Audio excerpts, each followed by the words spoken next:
Yeah, We're live on live stream. Welcome everyone I can't hear them now. It's on the speaker.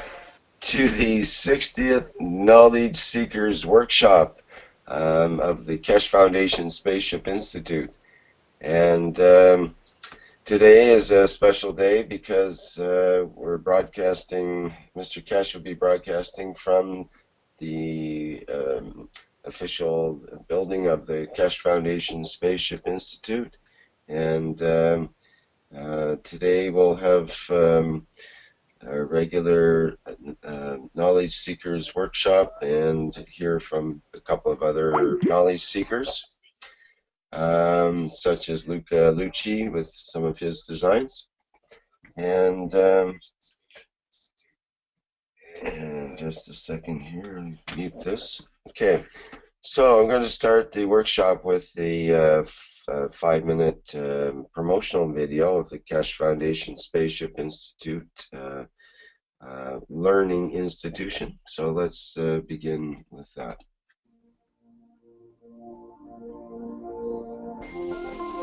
Where does humanity go from here? What have we tried to do? What if there is more? Much more.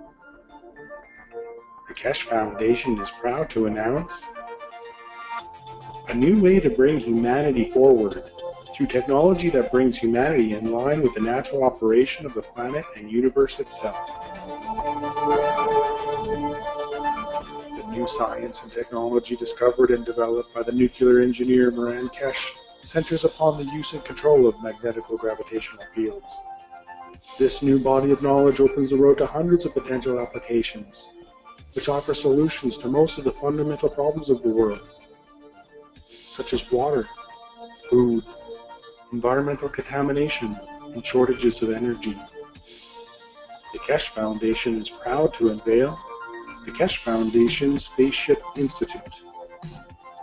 Nestled amidst the beautiful shores of Bari, Italy, the Institute is poised to become a central hub in the spreading of plasma technology and knowledge. With its state-of-the-art 21st century facilities, the Institute will be able to provide students and staff an immersive way to learn the plasma technology, to be the leaders of the new generation of scientists and plasma engineers. Keshe Foundation has opened the door to the world for peaceful usage of technology that is independent of the limited resources that are available on Earth. This is an understanding of how everything works together in harmony in our universe, and it applies to everything from the smallest to the biggest, from atoms to galaxies. We all are able to collectively work together in pursuit of knowledge, innovation, and solutions for our society. This learning environment is new to the world, where there will be no test to confirm your understanding. The knowledge of everyone will be respected and allowed to flourish in a nurturing environment. Hands-on testing and experimenting will be widely used in conjunction with roundtable discussions to bring all opinions and knowledge forward. Students will be introduced to a change in the ethos of working in collaboration. Students will experience firsthand how we share knowledge in a free and open manner. Graduating students are expected to share the knowledge they gain from the university within their respective communities and nations. All formal teachings, lectures, and presentations will be in the English language, with technology available for immediate translation. Keshe Foundation Spaceship Institute will be offering 3-year executive master programs for undergraduate degree students and 1-year executive master programs for graduate degree students in the following fields: space transportation, new plasma technology, health, agriculture, materials, energy. The health section is designed to make students able to live in space without the need to return to Earth. To this end, the Keshe Foundation Spaceship Institute has found processes for many diseases including ALS, cancer, coma, epilepsy, multiple sclerosis.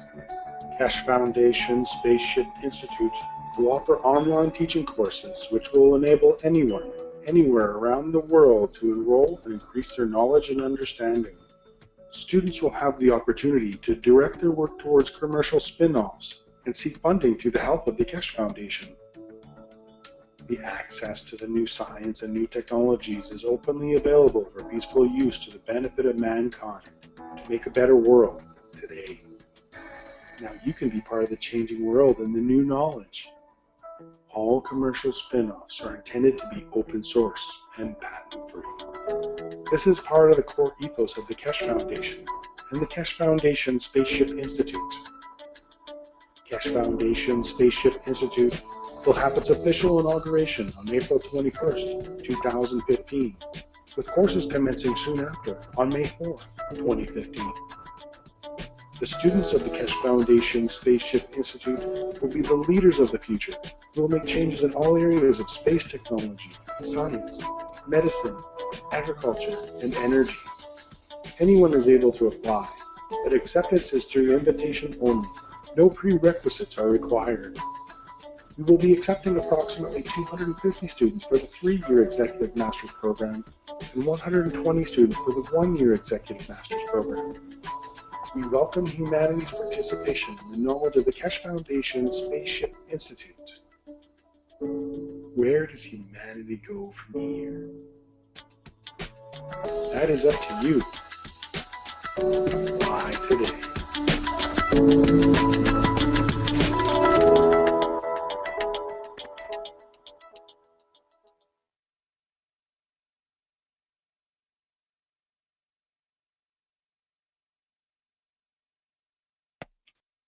Okay, that was the promotional video for the Keshe Foundation Spaceship Institute.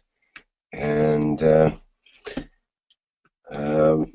today we're going to hear from Luca Lucci, who has an interesting design for a master plasma reactor, as well as a plasma battery that he'd like to show and demonstrate. But first, we'd like to hear from Mr. Keshe and see what he has to say for today. Mr. Keshe, are you available there? Can you hear me?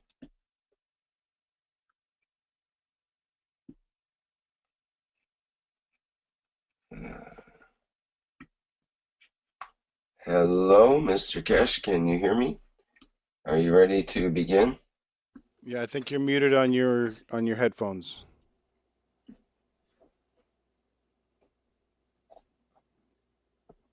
Can you hear me? Yes, now we can hear you. Yep. Okay, now we're getting too many things at the same time. Good morning, good evening, whatever time you see and watch us as usual. I hope you welcome us to your home and your offices and wherever you watch and hear. In the car, and God knows wherever I hear people listening to this program whenever they have time. And somebody told me I'm the lullaby they go to sleep with every night. So I hope it'll be a sweet dream. The fact is that we have launched ultimate goal of the Keshe Foundation to teach worldwide. And in the coming weeks, if the things goes correctly, we will teach freely worldwide, and all equipments and teaching facilities of the Keshe Foundation will be made in the coming months freely available, which means whatever we do in the new structure will be taught that the limit of funding will go out of the way. This meaning that if you want to learn, you can tune in anytime, anywhere in the world. These facilities are getting made available for us by certain governments, and if they keep to their word, all teachings, laboratory, and all the equipments made up to date will be online free. We'll let you know as it comes and as this matters proceed and progress. One of the problems we had up to now, as I always said, it was that the Keshe Foundation was a one-man. Now, as an institute, has achieved a different point of standards for worldwide as our teaching in past 3 days, even though there's been some broken pieces in between, has proven that we are ready to release technology worldwide on an equal basis to all nations and nationalities. So once we reach and achieve this goal, We will announce the free teaching worldwide of the Keshe Foundation on a daily basis. And then all our books and all our downloads will become free. You just pay for the postage and packaging. And most of the medical equipment we will produce is on a donation basis. So you pay as you like, as a minimum standard to cover the cost. You're wondering with the puzzle. The projector. Okay, you can have the projector. If you listen to the Keshe Foundation health section, to this effect of what we just announced, the first stage of the worldwide trials of the health application of the Keshe Foundation starts in June. And the first section which we would like to concentrate on is the what we call the problem with cancer. We announced that we will accept 100 cases from around the world, from different races, colors, and even ethical backgrounds, that we see that this new technology does not have any of these barriers to itself, that it can help everyone in the same place, in the same way. So if you suffer from cancer, or you know somebody who's suffering from cancer, we only accept 100 initial cases. These are all as part of just what I announced, will be accepted on a free basis, which means up to now, whatever you had from the Keshe Foundation Health usually was on a donation or by contribution. For these 100 cases, the Keshe Foundation supports the financial support of it, and we accept 100 cancer cases around the world. For us to be able to test the knowledge of the foundation on the health section, for the space technology, that in the space we can reach man without them physically being with us, that we can reverse different kind of diseases. Cancer is one of the best cases to start with because it's different and is random, and each condition is totally and absolutely different from the other. So in the space, as we come across different diseases, cancer is a good experience for us to see how we can reach it.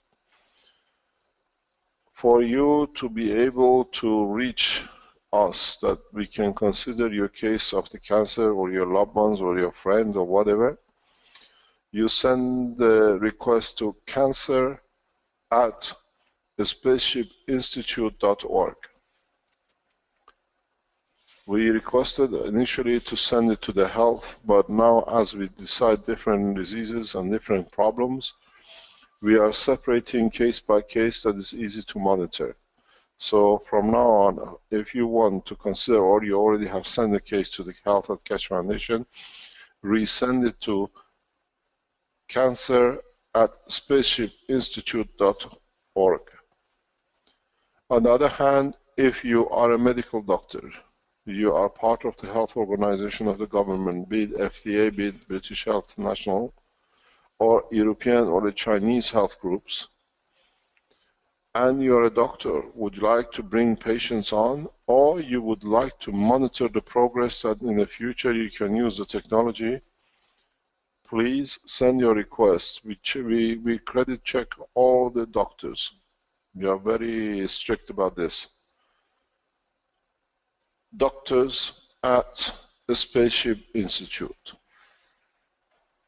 This is very important. If you are a doctor and you want to monitor the cases of cancers which we run, and we check your credential, and if you are a credible and reliable doctor who are there to support your patients, send your request to be the monitoring team or bringing patients on to doctors@spaceshipinstitute.org. This way, worldwide institutes, health authorities, and doctors can monitor the progress, the pitfalls, the successes, and what you see needs to be changed or added to be more successful in achieving health in space. This way, all nationalities learn at the same time, and as we are achieving and we are targeting to one nation, one planet, this way we all work together as one group, as one mankind, into space as one team. So it's the first time this is part of what we call one nation, one planet, and we make one nation without the heads of states. And this is the first step. Your life depends on it. Your doctors, you can contact us. We put you, and this progress will be made that every doctor can monitor every case which is considered. So we do not allocate doctors to patients. You can all monitor every single patient as doctors. Facilities can be made in the background by our people that you will be given a special access, and then if you might see something we don't see or the other doctors see, and we can bring it in, or even if you're a pharmaceutical, join us to monitor it. Maybe you can use it to keep the employment at your offices once some new present medicine or other ways of defeating cancer becomes obsolete by the use of this technology. At least you can support your own people and your employment and the profit for your companies. But at the same time, Keshe Foundation team in China will proceed with manufacturing of any systems which we release. So we are not in competition. We make sure we keep the competition on an equal balance around the world. We will consider a new disease for the month of July or August. The first month will be some teething problems. We have allocated 20 of these 100 seats directly to Chinese and Chinese nation only. We've done this because the manufacturing cost and manufacturing development will be done in China by Mr. Huai. So they need themselves to have a direct access to all the data, and people locally, if there is need to be doing tests on physical bodies or whatever. On the other hand, if you are a member of any health organization monitoring group, we invite you to become part of this panel, because you understand the rules and regulations of your country, your area of this planet, and that allows us to work within the legal frame of each nation. And we thank you for the cooperation. On the other hand, we carry on with our teaching as usual, and today we are students. I know there are a number of things which Rick has explained. We sit and we learn. As usual, we learn better when we listen to the people who come up with the new ideas. Rick, would you like to take over and we listen? Okay, thank you, Mr. Keshe. And can you put the speaker on? Hello? Hello? Can you hear me? Hello? Testing? Yeah, we can hear you now. Good. Okay, Mr. Keshe, thank you. Yeah, I can help guide some of the conversation here with Luca Lucci to start with. And let me see if I can get that up on the screen here. Luca, are you on the webinar there? Can you speak, please? I know he has a little different arrangement.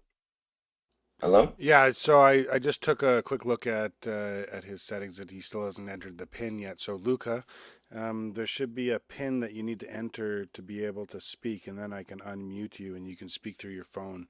It looks like you're just working through the web right now, or you can change, if you have a headset, under the audio to mic and speakers. Then you should be able to use your headset and speakers instead of your telephone. Okay, I hope that was clear to Luca.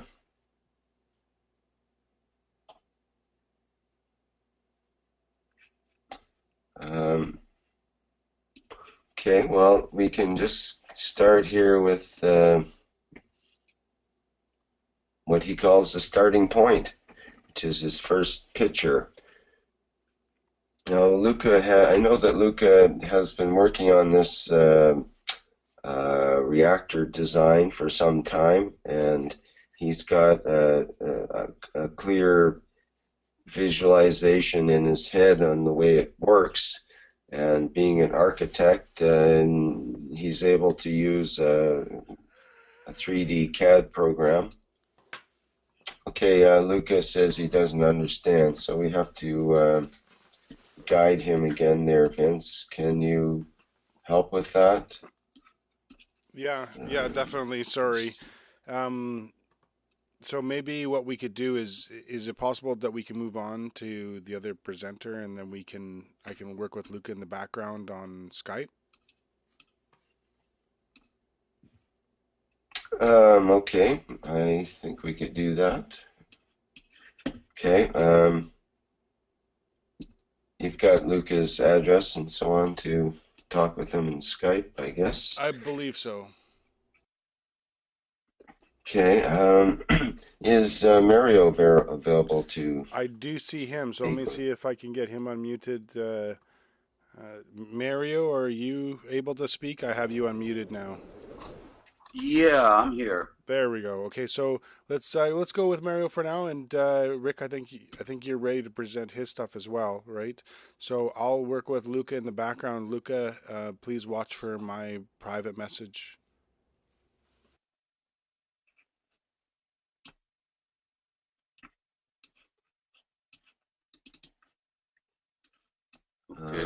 Okay, is that okay, Mario? Are you okay to do a little presentation on some of your things here?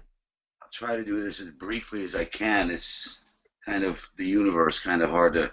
It's hard to describe the universe in one sentence, isn't it? Yeah. Let's see I don't know if you can get that first picture up of mine. Yeah, just a second here. Yeah.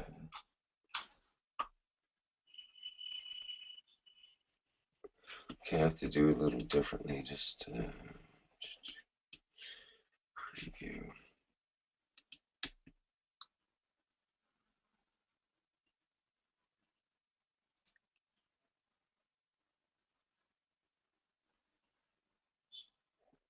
Okay, there we go. Okay, I've got the your first. Okay. Your first picture should be up, coming up on the live stream and up on the screen there now. Yeah. Okay. All right. I approached an analysis of the universe, of everything, based on the fact that this neutron, Mr. Keshe has given us his knowledge, is the fractal of the universe. So I've been analyzing it for actually quite a few months now. So I believe the way this universe works is like these rings I tried to draw, this to the right there, that you got a neutron in the middle, that's a universe. And it's inside another universe that's full of neutrons that are all universes. And that's inside another universe that's full of universes. So we have like an infinity loop, if you want to call it that. It's really a circulation system, I think, of universes inside universes. Everything exists as a marble inside a marble inside a marble. And I think that the rims of the skin of each universe is the skin of our body, or the skins of our heart, or the skin of our lungs, or whatever. So that these are membranes separating a single body, basically. And you have neutrons inside of neutrons, inside of neutrons, inside of neutrons. And you have to think vertically, or out and down and in, as opposed to across, so that everything is a marble inside a marble inside a marble. Now, I was getting carried away to drawing these spirals. They're really hard to draw. And when I tried to draw, I was trying to draw an proton and electron, and I got carried away and drew the electron way too big. So, but it took me forever to draw these, so I just leave it. Imagine it's not the scale. There's two neutrons there, but that's inside there. That's a proton and electron. A neutron is divided and become a proton and electron. When they come together, their fibers scrape, and create heat and friction and light. And that's, I believe, what's happening in the atmosphere between the Earth and the Sun. In the atmosphere, there's a Coulomb area there where these fibers are scraping together, and they're getting locked into each other, and they're twisting into a configuration, and out flows the waters of life, basically. And so you have this energy flow at the same time as you have an atomic structure being created. And it goes up nanolayer by nanolayer by nanolayer, continually up until it gets out into the next universe. And it keeps going around and comes back around again until it makes a circuit. And I believe it works like this. You have one neutron that divides, creates a hydrogen atom. Then you get two hydrogen atoms, which are going to come together and create another membrane. So basically what you have is one hydrogen atom is the bottom of our universe, where inside that there's now two universes that have another set of neutrons or another set of atomic structure size that not ours. So there's a membrane created around all three structures. The proton gets a membrane, the electron gets a membrane, and we get one around where we come in contact with it. That comes in contact with the Earth's environment. That's the bottom of our universe. And as we go, you get two hydrogen atoms come together. So now you have a pair of pairs creating a single skin around that. Now we're 2 nanolayers up. As we keep going, we get, every time you add a molecular structure, you get another skin.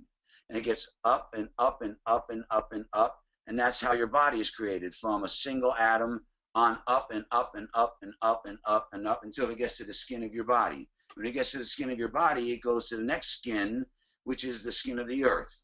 And then it goes to the skin of the solar system, goes to the skin of the galaxy, goes to the skin of the universe, and then starts over again at the next universe. Okay, and now those would be where our universe is one neutron inside that universe. And it goes around in an infinity loop and comes back around where it comes back in towards to us and creates a circuit. And at the same time, as it's making this branch, if you will, of nanolayers around one way, every time it comes to it makes a molecular structure, it also goes down inside, branching out into each atom. So like, for example, the hydrogen atom has got a proton and electron. So now this energy has gone down into the two universes. When it gets into either one of the universes, you'll have the same thing. The neutron divides, it becomes an electron and a proton, it becomes a hydrogen atom in there, and so on and so forth. And branches in, branches in, branches in, goes in to this one atom, in around an infinity loop, and that atom comes back out again as more energy, which creates another atom or more atoms in our universe, which starts the whole thing again, and it goes around and around and around. And I believe that that's what the Bible refers to as the tree of life. That would be the atomic structure, and the waters of life, which would be this flowing energy field. Right? And so that's the overall structure of the way I think the universe goes. But I did an analysis of this fractal where I took, imagine I have one fiber. So that would be, I have two fibers, the red one and the blue one there, right? So imagine that I'm holding the bottom of that red fiber with my, in the left hand or right hand. I'm holding at the bottom where it would get locked in at the nucleus. Imagining that it has enough structural integrity to stand up on its own. It should be able to have, like Mr. Keshe used, some thin wires. So I'm imagining if I could hold it and it would stand up straight, that I could push it at top end and it would push back with equal and opposite energy. If I pull back, it pulls back with equal and opposite energy. So you have the Newton's law of equal and opposite reactions. But the closer to the nucleus you push or pull, the more energy is required to push the end of the fiber the same distance or pull it. So, or another way to put it, if you apply the equal distance from the nucleus up, the fiber will move farther and farther and farther and farther. And considering that this is a complete spectrum of every single energy level, from the length of the fiber starting at 0 where it can't move up to the end of the fiber, and every one of these fibers is is its own unique fiber. In other words, like a snowflake, where they're all somehow slightly different. Whatever makes one different than another, it's overall going to be its mass. So every single entity, from a single fiber up into a galaxy or a universe, or you or me or a banana, has a particular unique energy field strength, unique to it because it's based on its exact mass. So that's where we get this spectrum of energy levels that we can use to identify things.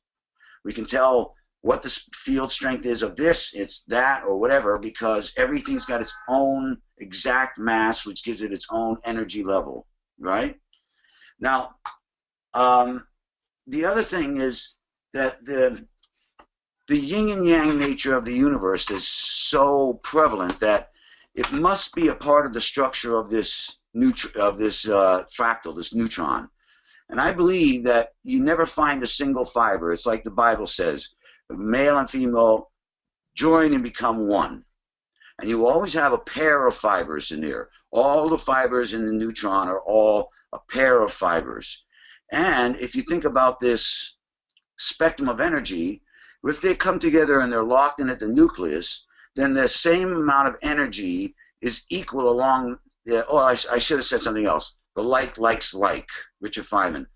Two fibers that are going to mate are going to find fibers of more or less equal mass. Rather than one fiber being 4 times the mass of another one, it won't be able to have a balance, right? So you will have always a pair of fibers that are more or less equal so that they can share energy and sustain themselves forever, I suppose, right? So if you have 2 fibers of equal strength and they like to coil, so they're going to spiral around each other, then you're going to get this expanding double helix. It's inherent. This is where the Fibonacci sequence comes in and why it's so prevalent. Because the amount of energy it takes to push these fibers farther and farther apart means that is the same amount of energy. They're going to get pushed farther and farther apart. Follow? Should I go to number 2, JPEG? No, not yet. Not yet. I want to talk about this next thing here. The fibers, I believe, Mr. Keshe said they fall back on themselves. There's a number of reasons why they would do that, but just they come back and connect and make a loop. And what I believe happens is, you can't see it in here because I kind of had to scrunch it up when I was drawing this, but I made a blow up of how I believe it happens. Right at the nucleus, you'll have one fiber facing, the 2 fibers facing each other, and they go out backwards around the opposite directions, coming back around each other, and come back in and cross. And then go back around again and cross back. And I believe that's the fractal for our blood circulation. See? And later I'll show you how when it's 2 and it becomes a vein and an artery connected, it doubles up. And it gives us 4 chambers of the heart, I believe, and the blood circulatory system. But let's see. Okay, I forgot. I'm going to go back a second about these fibers, the way they do. If you have a pair of fibers that are 1, and you have another single fiber comes in, it's no longer like the pair because it's a single fiber. But if a pair comes in contact with another pair of fibers that are equal mass, relatively speaking, they will form a single double helix as a pair of pairs that they will double up. You will get 2 fibers that act as 1, and then they come to another 2 fibers that act as 1, and they create a single double helix. And then you will get a pair of pairs, 4 fibers, 2 pairs will meet up with another pair of pairs, 4 fibers, and they will come together and create a single double helix of a pair of pairs, and so on and so forth. And you'll get 2, 4, 8, 16, 32, 64. You get this sacred geometry. And this is how I believe they expand. They expand by doubling, and they double, and if you put them in a circle like they are in the next thing, this is the navigator's wheel, I believe, is what the ancients called it. If you put them like that, and you were to double up the size, I couldn't do it here because it's so huge, it runs off the pages. So just give an example. If you have the first one is 1 centimeter, second one's 2 centimeters, second one's 4 centimeters, 8, 16. If you measure the distance from the nucleus in a straight line to any of the radius of any of those, you will get the Fibonacci sequence, because you're measuring a circle, a spiral around a circle, and so you get this Fibonacci sequence, but it's really a fractal geometry of doubling up around a circle. See? Okay, so let's see if I got it there. Okay. I Now, think people are going to get a little confused here if we don't move along a little more quickly. We can't carry on with these abstract kind of ideas too long here, keeping people's attention, I think. Okay. Should we move on to the next diagram? Well, no. Well. Okay. Well, then you're going to have to do something here, because you've got 13 diagrams to go through, and we have to move. Yeah. Well, those I think I can just show. They're just step by step. I'm drawing out the circles, so those should be very fast. All right, carry on. Well, okay. Okay, I believe they rotate at the nucleus in place. They don't go around like a Ferris wheel. When you rotate those membranes around in a circle, those empty spaces in between the double helix become cells. And that's the cellular structure. I believe this figure right here is what they used to call the navigator's wheel, and it's actually, if it was in the actual Fibonacci sequence. What figure? What are you referring to? The circular figure of the double helix. The circular figure of the double helix. Now, what figure is that out of your page there? Can right there, the third one from the right. Okay, so no, that's the second one. Then that's the first one. That's the second one. That one, the third one. That's the navigator's wheel. That's when the double helix. No, not that one. The next one over. That one. That's the navigator's wheel. That's a 5,000-year-old thing. Okay, so be specific, please, when you're referring to that, because I had no idea what you're referring to on the page, and I'm sure no one else did either. So you're going to lose your audience if you're not clear here. Okay, go ahead. Okay, I believe that's the structure. Wait a minute. There seems to be an echo right now. I'm not sure if it's just me. Is that me? Okay, yes, that's better. If you've got live stream on the background, or if you've got the sound up, then it'll play through. It's echoing really badly. Is that me? Maybe I put headphones on. It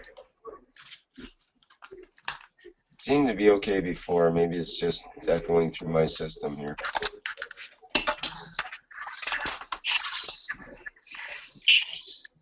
Is that better? Well, I'm definitely getting an echo here from somewhere else. Yeah, there's an echo. Maybe another microphone is on that wasn't on before. Not clear on that. I didn't change anything other than my playthrough here. I'll turn it off again. We'll try it again. Okay. This structure. This is the shape of the universe, I believe. It's rotating in place, creating a membrane around each cell.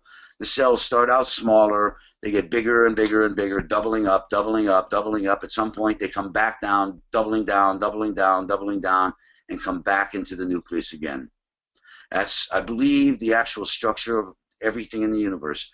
That is one petal on the flower of life. The crossing over of the bloodstream, the creating of the cellular structure, the expansion of the universe. It goes from one to the other, around and around and around, and comes back. And because they're spiraling, they're circling in place, you're creating a corkscrew action that's going to be really, I believe, what's the essence of our magnetic gravitational fields. If two entities get caught spiraling in opposite directions, they're going to get pulled in. If they get if they're going in the same direction, they're going to immediately get bounced out. And also, there's bazillions of these things coming out in a flower. This is one petal. And when they come out, the whole nucleus is rotating on an axis. It's spinning around on an axis. And as it goes around on an axis, some of those fibers are very large. They go way out. Others are very smaller. They come in closer. But depending on where they are in their spiraling action, they will fall either to the left or to the right and create the polarity. Basically, the centrifugal force will knock them over and sort of line them up in one way or the other. And so that picture just to the right of that is where you'll get your polarity. And so that's your magnetic gravitational effects. If two entities were to come in contact from a far away distance, and just a few of those branches, a few of these leaves come in contact, even if they try to get caught, they'll pull. But the Fibonacci sequence, the size of the screws are so huge out there, there's so few fibers, it's really not going to be, they're more likely to just disengage. They're going to slip off. So the gravitational effect is going to be much, much weaker out there if it's going to actually alter the trajectories of either of the two entities. They would have to come in much closer in order to actually get engaged and get caught. And if that happens, it's going to start spiraling in towards each nucleus slowly and slowly. And as they go in, the size of the screws tighten up and it gets faster and faster. And at the same time, the more and more fibers engage. And I believe that as like two bushes, where the fibers are loose, if you push the two bushes closer and closer and closer together, at some point they get locked in where the branches are too tight, far away from the nucleus maybe, but the branches are so tight they can't get in any tighter. And I think that's what a Coulomb barrier is. This corkscrew action where the fibers are scraping against each other, they can't move out anymore, and they're locked in. See? And that's why I think Mr. Keshe says, if you want to have fusion, you have to open the branches. You have to loosen them up. If you can loosen the branches enough to where the nucleus gets so close that their Coulomb barriers directly touch, then you'll get fusion. Whereas at CERN, they're trying to tighten the branches and smash the two roses together, that kind of thing. Same thing with the magnetic field. It's the same two trajectories. If you're just brushing up against two flowers, they're spinning in the same direction, they're just going to bounce off each other. And if you come in close enough to actually alter the trajectory, it's going to be immediate, pushing away. So the magnetic effect is going to be extreme out on the farthest parts of the bush, so to speak, where the gravitational become stronger as you come in. I don't think there's an inherent difference between the magnetic or gravitational effects. It's more of a relationship between two entities, which poles they come in contact with. See? So let's see if I got everything there. Yeah, I guess that's it. Okay, so now you can go to the next picture, Rick.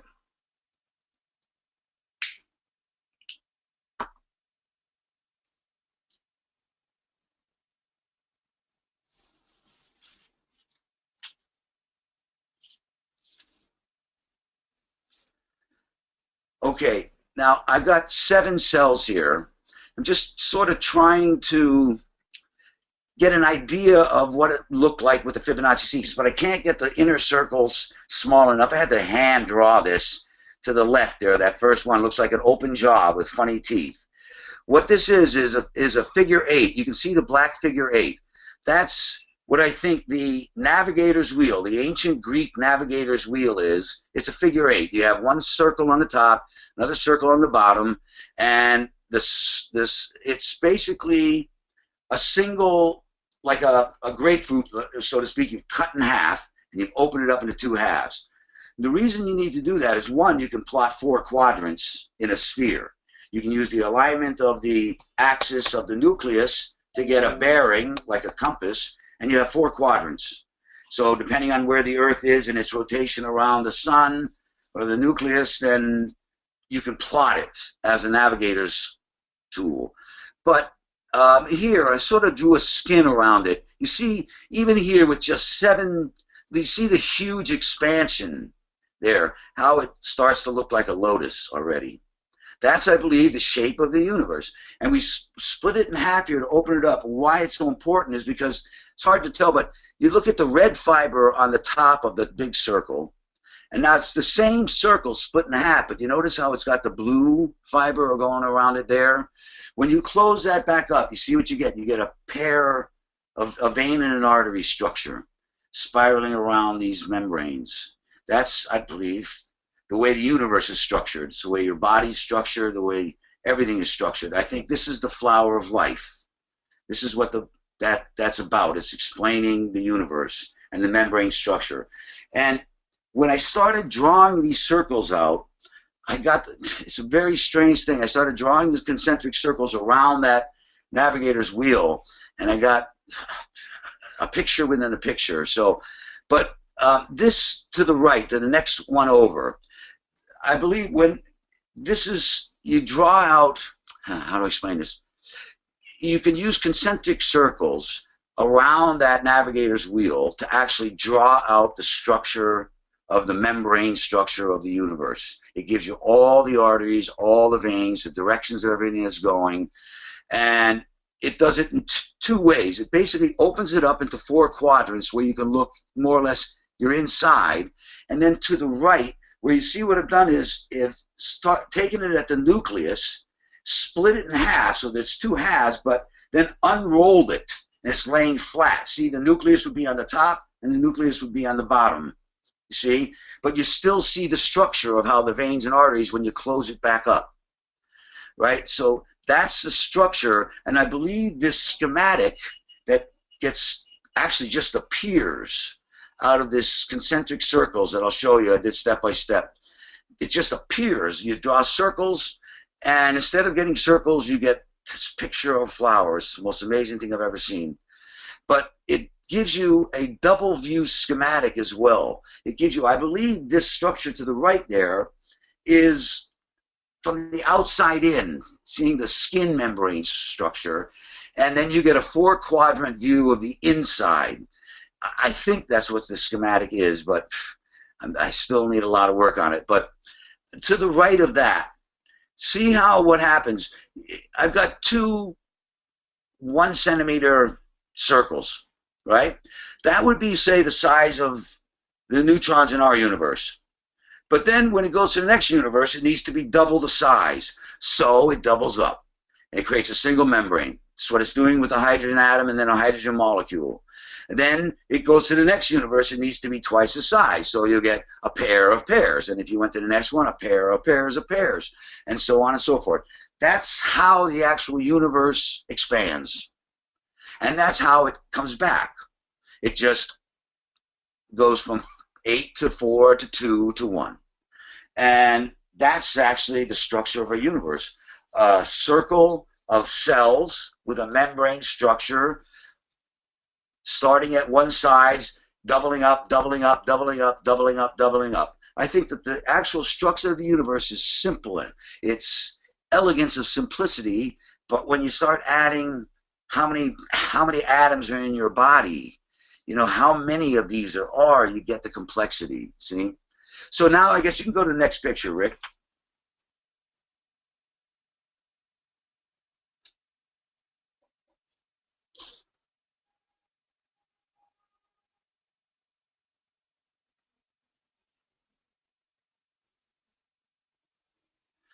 Okay, now you see what I did? I've got part of the navigator's wheel there, that circle that I had on the very first page. It should be, I had only 1 circle on that page, but here I've got it, I believe, correct. I've got 2 circles. And that's why people think of this as a figure 8, infinity loop, but I think it's the navigator's wheel structure of the universe. So here's what I did. I wanted to really see what it looked like with Fibonacci sequences or expanding, but it's too big. If I go 1 centimeter, 2 centimeters, 4 centimeters, 8 centimeters, I'm already off the page. So I just thought I would like to see what the structure looks like. So I went 1 centimeter, 2 centimeters, 3 centimeters, 4 centimeters. But you see what I did? I plotted the radius of each circle is plotted on the top circle of the figure 8. So the first one is like at 7 o'clock, and then at 8 o'clock, and then at 9 o'clock. See? And I got this structure. See, this is the flower of life beginning. But this is not the flower of life. This is a trick you use to draw concentric circles, and when these circles start crossing each other, they create another picture inside the circle. You don't even see the circles anymore. They completely disappear if it's done right. And you get this other picture. So this is not really the flower of life. This is what you use to draw the flower of life. And the figure 8 is not really part of the structure, and the circles aren't really part of the structure. If you go to the next picture, Rick.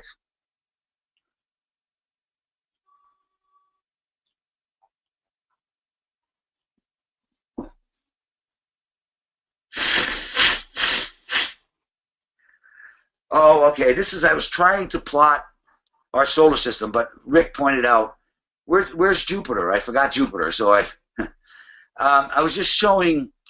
This is an attempt at doing the Fibonacci thing, the expansion, but I'm calling it Saturn, it should be Jupiter.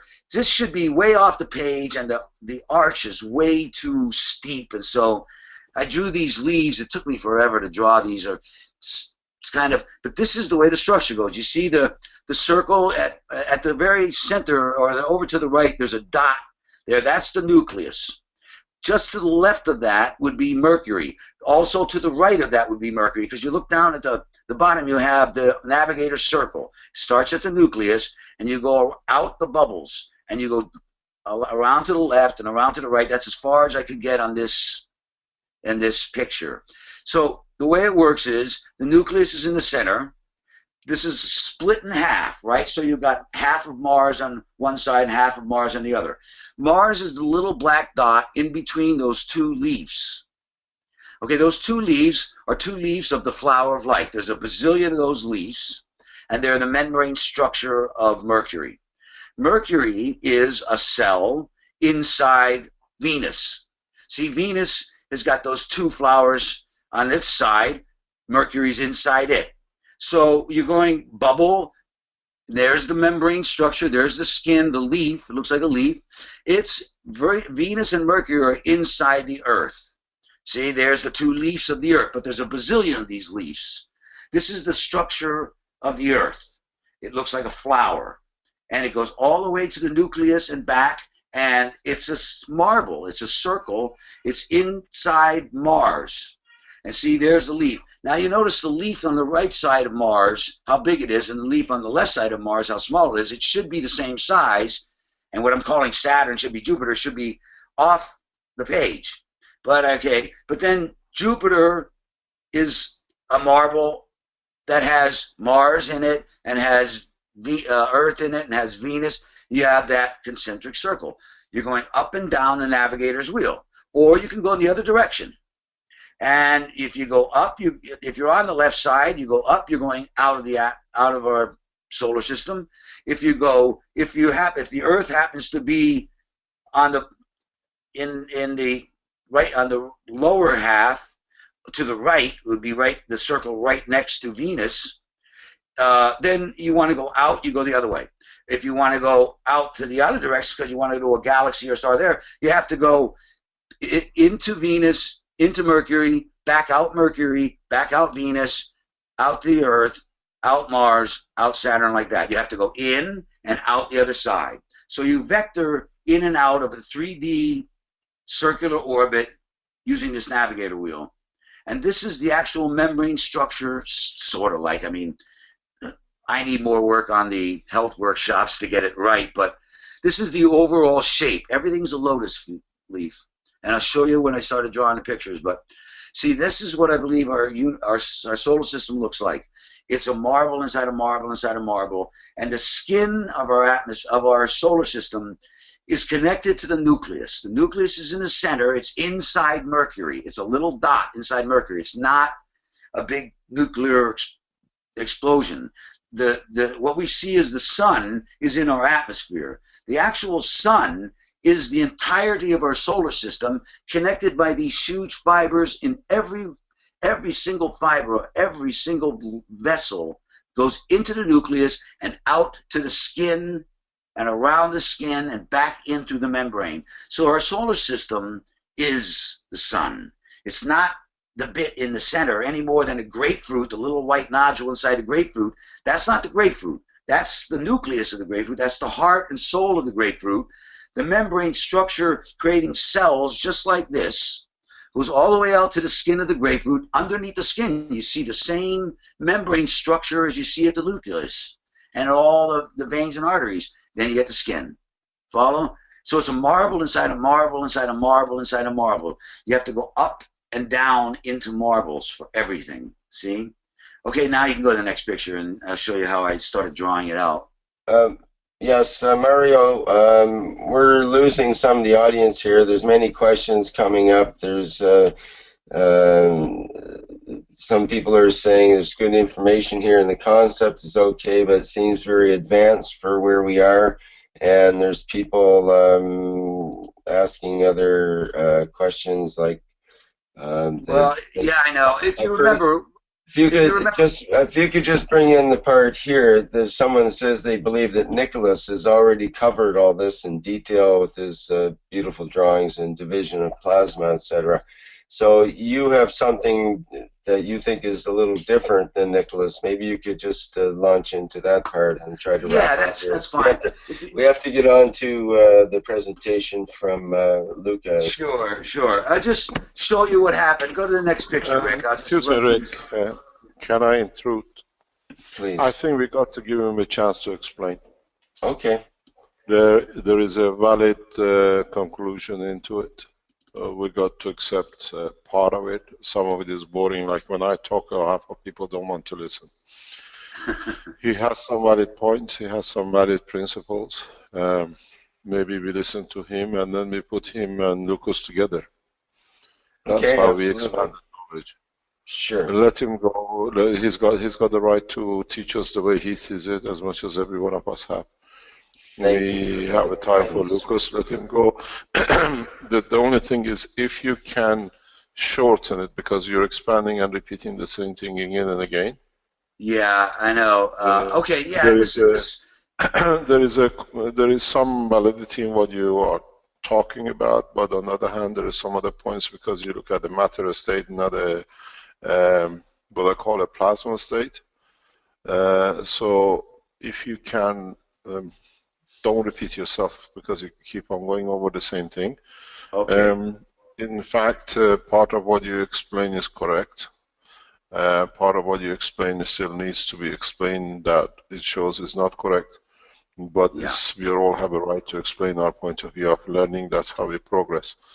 But please shorten it, and then we bring Lucas on to show. Maybe the next session, two of you work together to make a joint presentation, because the knowledge should be expanded, not limited. Okay, thank you, sir. Thank you. Yeah, okay, I went through that because the rest of it is, see what I'm doing? I'm just drawing concentric circles around. I went up the left side. See, the way you show your blue and your red lines. Right. In the plasma, we call it gravitational magnetical. Right. One going one way, the other going the other way. Interact. This is the way how the things interact, because we have micro and macro at the same time, one feeding the other one, and one reverse becoming the source of the other one. So just try to don't shorten it. You explained it very nicely, but it has to make sense, and it's just as we heard from the other people in the past. If it becomes too elaborate, people lose interest. Yeah. So try to explain it without repeating it, and then we bring the other gentleman on, and then listen to him, and then you two in the background get together somehow and put these beautiful work together that we can understand much easier. With one session like this, people would not understand.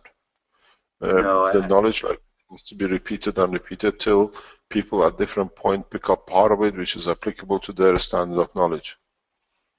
So yes. don't try to condense it, but don't repeat it so much.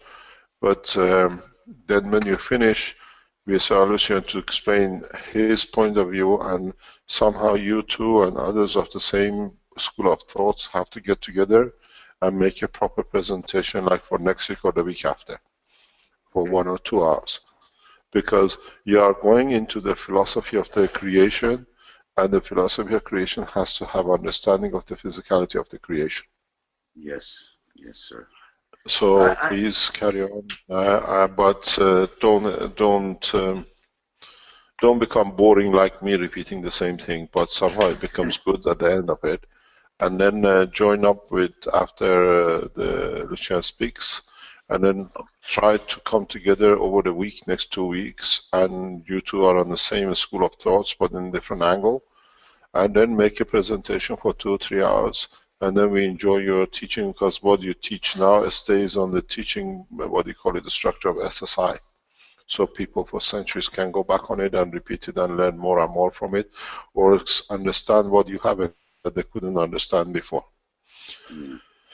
In what you explain and now what you are explaining, that the center of the star is the sun, or becomes because of the absorption of the whole entity. This is partially correct, but in fact is the essence of the creation. The totality embraces the individuality. So now if you understand that, you can carry on with the process. But try to be, please, you're touching, I've listened to part of your work, because the rest is just at the beginning became too complicated for us to understand. But try to shorten it, and then we listen, and then we see. Every single aspect of this, I could really go into it a half an hour, and I kind of just tried to skim through as fast as I could just to give a general idea. Yeah, but no, don't go faster. Try to explain it. Going faster doesn't help the knowledge. Try to explain it, and then let Lucian speaks as well, and then you two get together and build one structure which you both agree. None of you is wrong, and both of you is not 100% correct. Then we add to the knowledge. Okay? Okay. Thanks very much. Yeah, thank you, sir. Carry on. I just switch off, and then you carry on. Okay. Okay, I'll try. You are explaining what you are going in more detail what we heard in the last couple of sessions. You have put pictures in the field explanation of the division, but on the other hand, it's more in detail than we heard before. Okay. Thanks very much. Okay, thank you. I'll leave it to you. Okay. You see what I'm doing? I'm just drawing concentric circles. I'm going 1 centimeter, 2 centimeters, 3 centimeters, 4 centimeters around. Look at it. Get the next picture, Rick, if you could.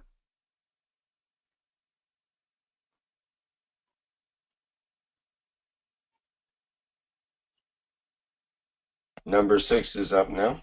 Yeah. See what I did there? I've drawn now. I've gone about what nine circles down the bottom circle on to the right and to the left, and up to the right and to the left, and I got about the same distance, about to 10 o'clock something on, and 2 o'clock on either one. See, you see the structure starting to be formed here of the membranes. That would be Mercury as the first dot in between. If you're going horizontally, that's Mercury split in half. That's the actual dot where the crescents come together, and that would be the membrane structure. The next one would be Venus. See, it's a marble inside a marble. And the third one should be actually, if it's expanding right, should be where the fourth one is. And then the next one should be 8. But just going 1, 2, 3, the structure still starts to emerge. There's a structure emerging from these concentric circles. So you go to the next picture.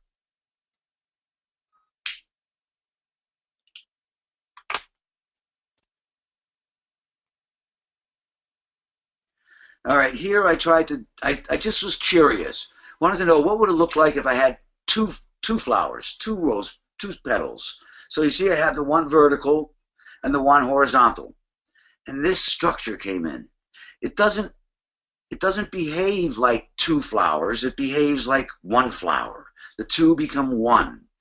And I don't know, but I see every religious icon of every single entity, every single religion, every single culture. I mean, I see every Christian symbol. I see the crescent moons. I see the lotuses everywhere. And what I really believe is this is the plasma field around our body. This is what we really look like. And I believe, because everywhere, every single time there's a crossing, where those crescent moons touch, where those Coulomb barriers are, it's matter. And I believe that our skin, the skin that we have, is a subset of fibers inside this. And where that nucleus is, it looks black because of the pencil. It shouldn't be that. It should be keeping spiraling on down and around, but couldn't help it. But let me, you touched something which you were not supposed to touch. Oh. And I'm going to stop you here. Okay. You touched something which you are not supposed to touch, but you went into the depth of it, you opened the thing, and as always I have said, I do not come in unless I need to come in. Okay. You were not supposed to go to this, you were not supposed to go in this area, but you touched it, I open it. You touched about the symbols of Christianity, the Christ. This sign was given to man thousands of years ago, and man never understood. Look at the cross. Yeah. The three heads, the base of a star formation, and the end of the cross is the formation reactor number 4. Right. If we can go on camera in what you explained.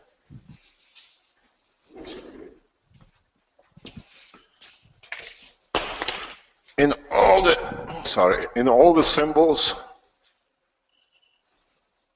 if you look at the cross, base reactor and the top reactor. Yeah. This is the symbol of the universe and the universal community. Huh. Now you may understand. If you turn this in any shape or form,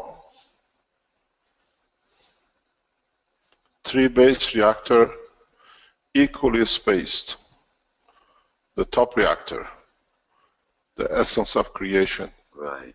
and the creator. Now you understand what the whole structure of the Christianity means and why Jesus was called the Son of God.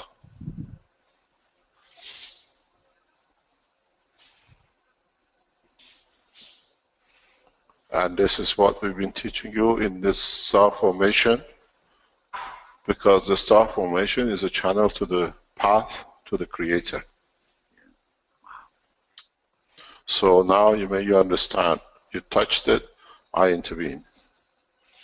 That's why you see this symbol in most of the religions. Look at the Star of David. Look at the holy sign of the Baha'i faith. All stands to the same, even when you look at the Islamic symbol. Look at the holy number in Islamic numbers. So, when you create the condition of the total eternity and inclusivity of the creator and the created in the universe, you have the star formation. This is why we say the physicality of the priest has no access and no chance to work within the structure of the creation and the creator.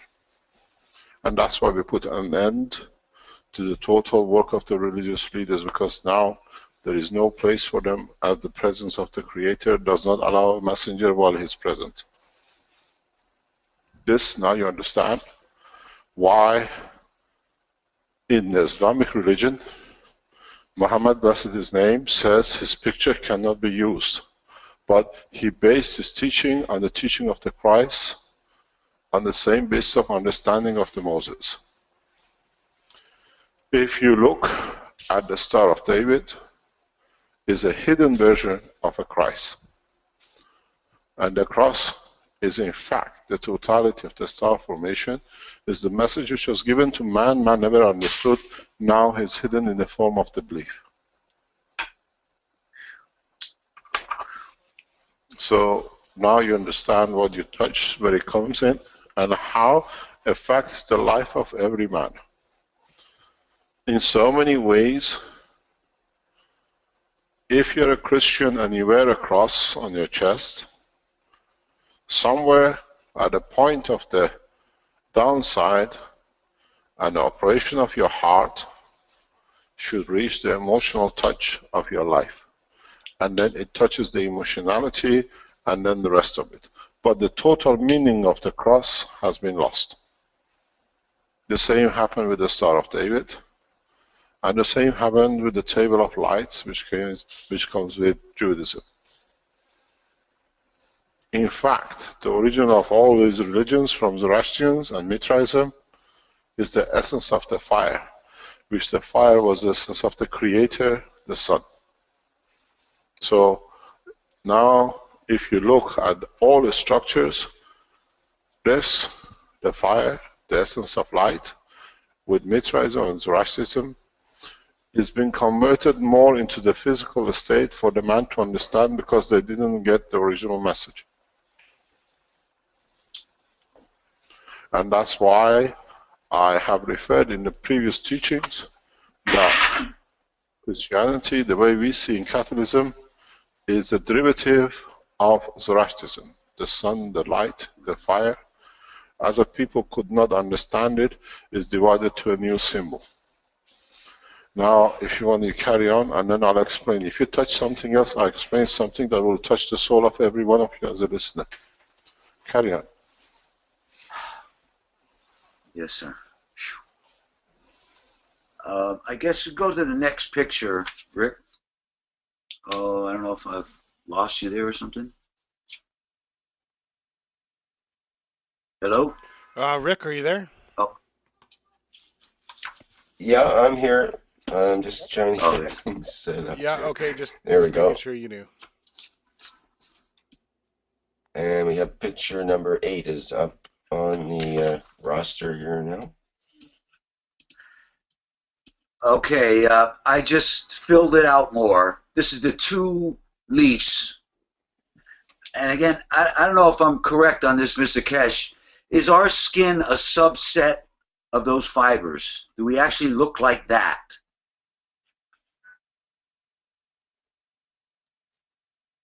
But I don't know. But you see what I'm doing? I'm just drawing concentric circles, and you see the lotus leaves starting to appear. But I guess you go to the next picture.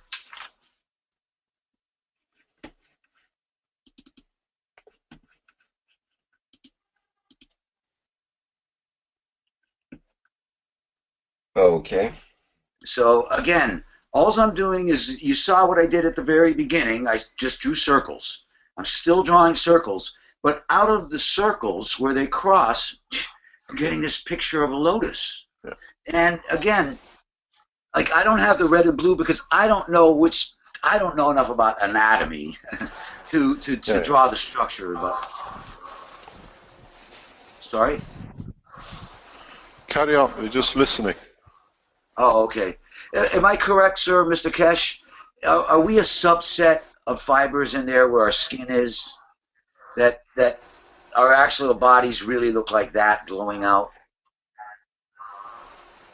In so many ways, if you understand the structure you are describing, and you look at the structure of the RNA and DNA, Right. part of what you show is the information and the touch of the Creator in knowledge as a field, which in interaction converts itself to DNA as a physicality of presence.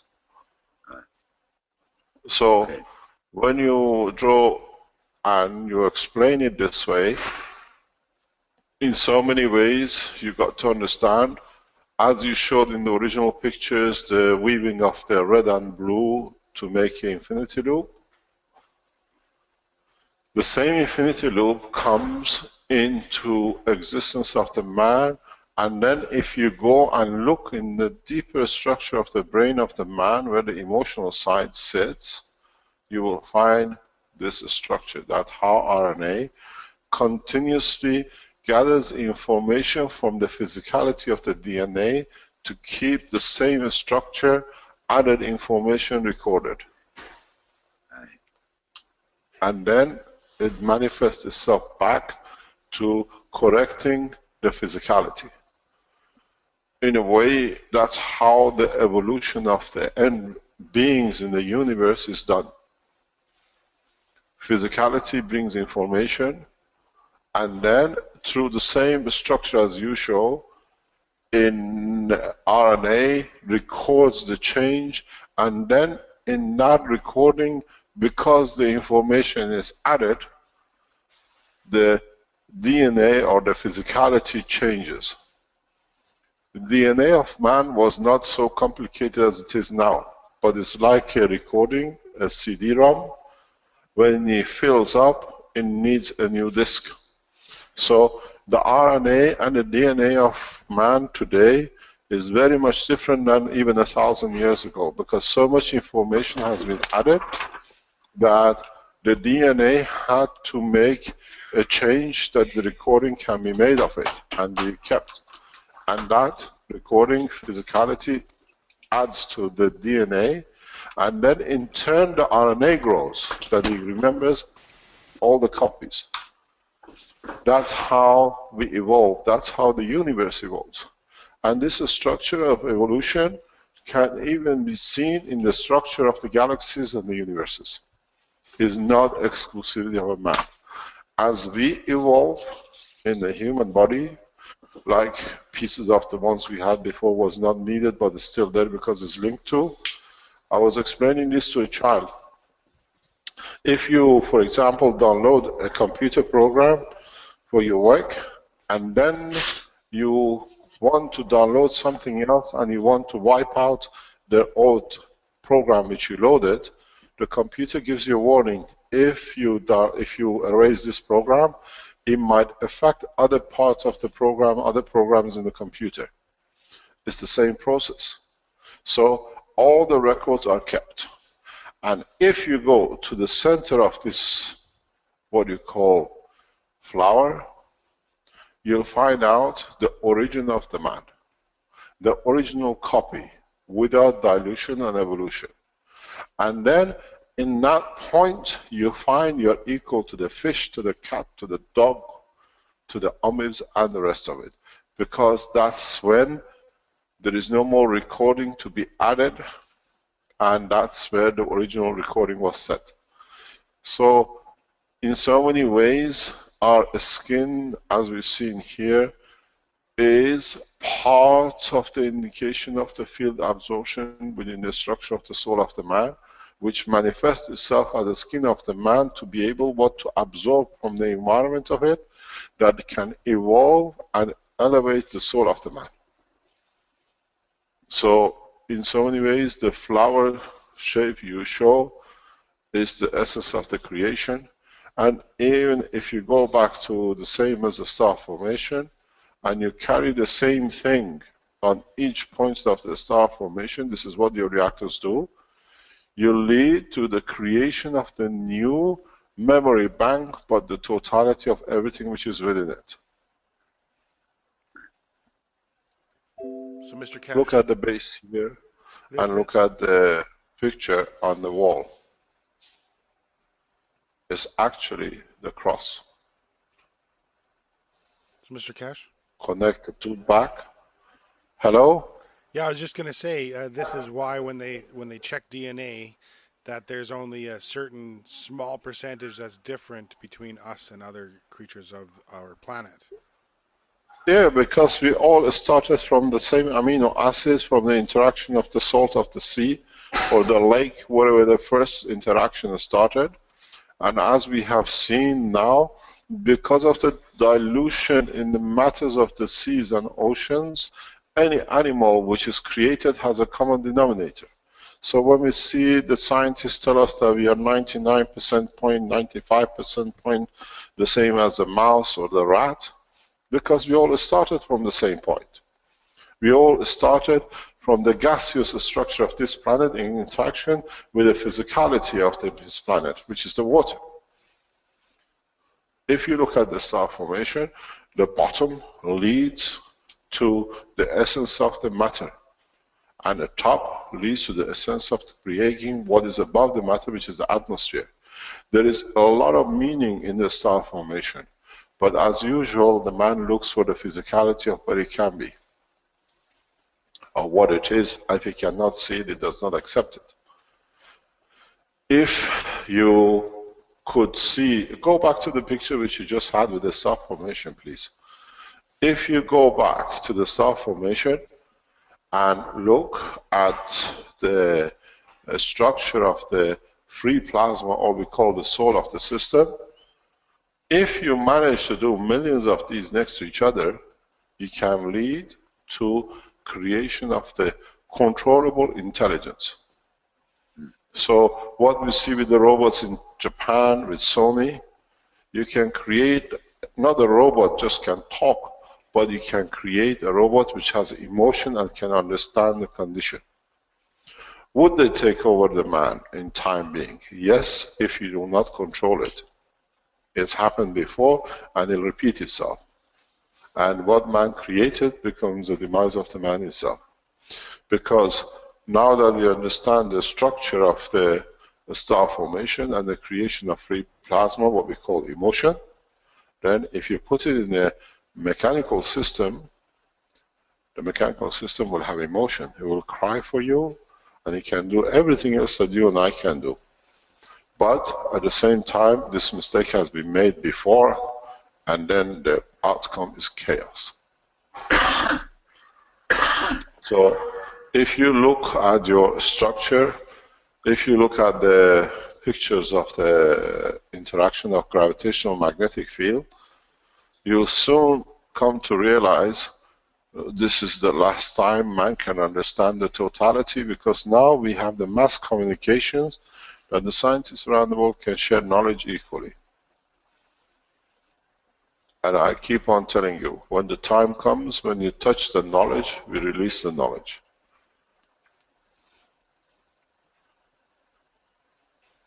Because once one soul reaches the maturity, it shares with the others that they all become equal, and that's the essence of the teaching of the foundation. So you understood part of it, we add to it, then the whole mankind through your soul reaches the knowledge. So whatever you discussed and you open now has added to the soul of the man, even though in physically they are not present.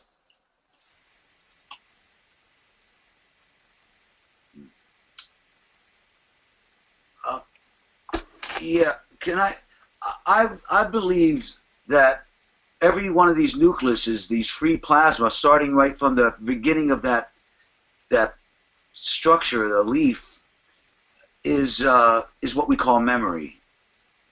That because there's no life without memory. This is the DNA. I believe I believe that when you refer to the RNA, it's the memory.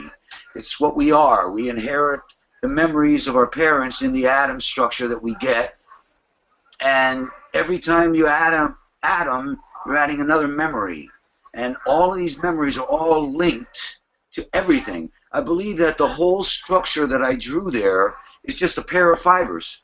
It's just a pair of fibers, doubling up, doubling up, doubling up, looping around, doubling up, doubling up. It's one pair of fibers connecting the whole universe, and everything is a memory.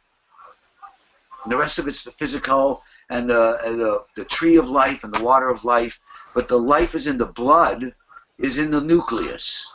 It's the free plasma. Every time we have the free plasma, that's our memories, but it's all in our structure, and we're made of the same fibers as every other part of the universe.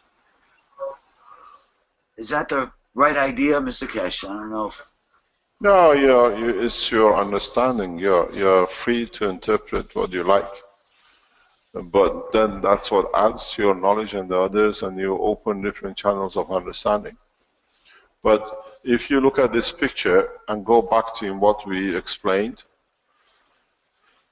the matter within the reactors inside of the base and the top reactor is a matter state, which their interaction creates the free plasma, which is the emotions, is detached from physicality, but through fields is connected to the physicality, which is what we call the bright light in the middle, what we call the emotion. And then when you put number of these, as we discussed yesterday, this detached entity from physicality in a way of, in a matter state, but in a field state attached to it, in interaction with each other, create a plasma which is totally independent of the physicality, but stays on its own, but is connected to the emotion, which is connected to the body. So if you put a number of these reactors, which is what we do in the lab, and we've done, not only we have created the emotional system, but now we have touched the essence of the creation of the soul. This is part of the structure as we come closer and closer. Now we have enough reactors to create the soul of the man in our labs. You need 4 set of 4, and then if you understand, then you need the additional one, which allows you to create the condition and the direction to touch the soul of the man. And this is what I told to the American intelligence people when they were here before. Within the foundation, we have the facility and the tools that the man does not even know why he's carrying the gun. Because in our labs, we have the system, but there is a factor missing that doesn't matter if you make it, you cannot make it work. You have not been taught, and it's erased from the memory of the man. And when we erase this memory, you will not remember. But when we place it at the time of our intervention, we can create world peace. Look at the pictures and what you explained. A loop into the loop of the creation. So in a structure what we have here, and thanks to our Chinese friends, we managed to miniaturize it that we can touch the essence of the creation.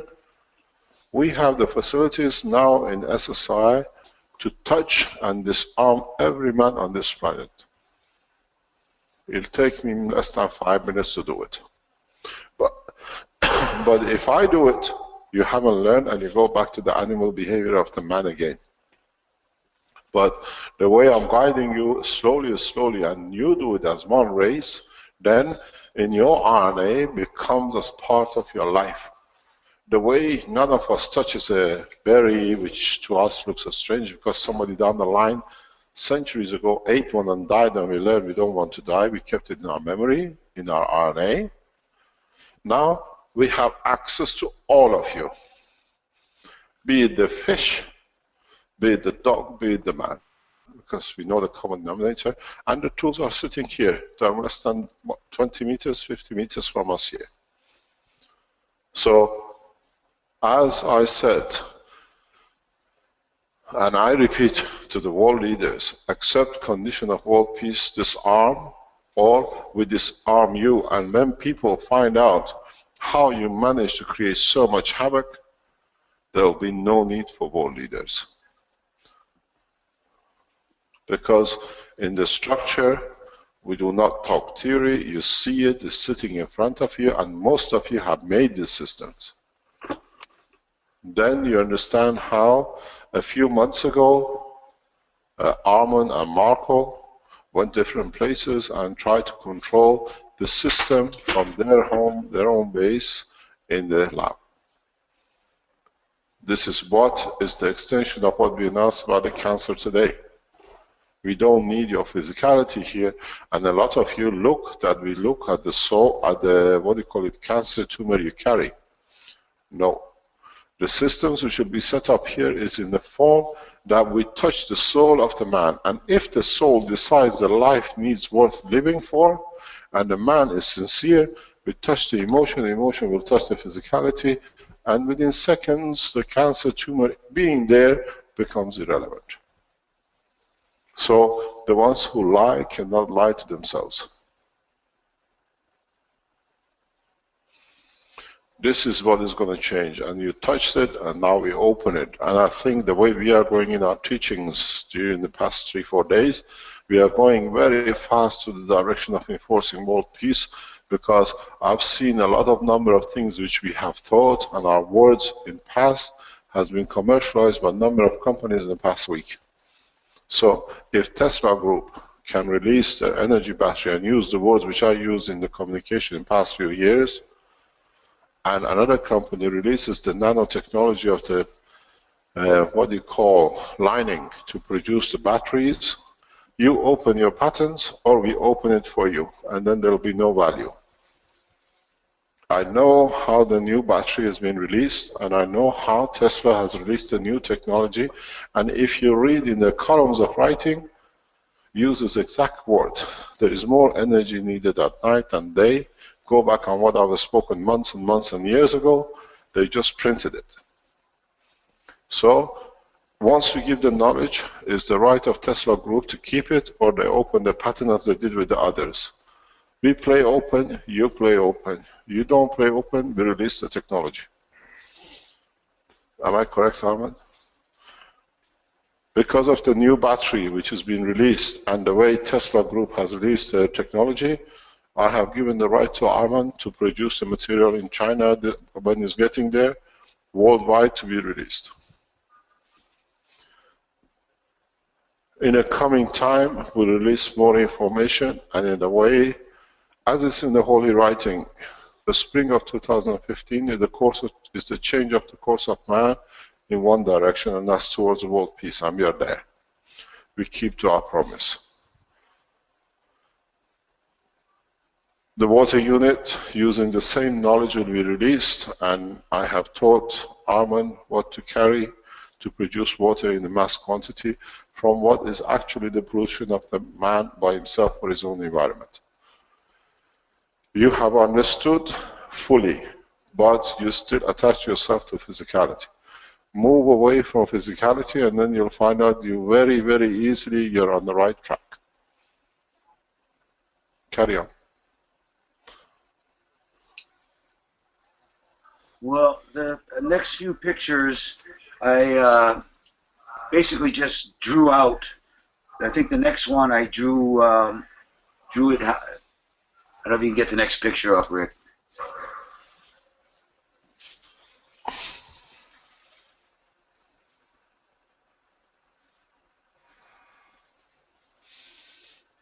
Yeah, go to the next one.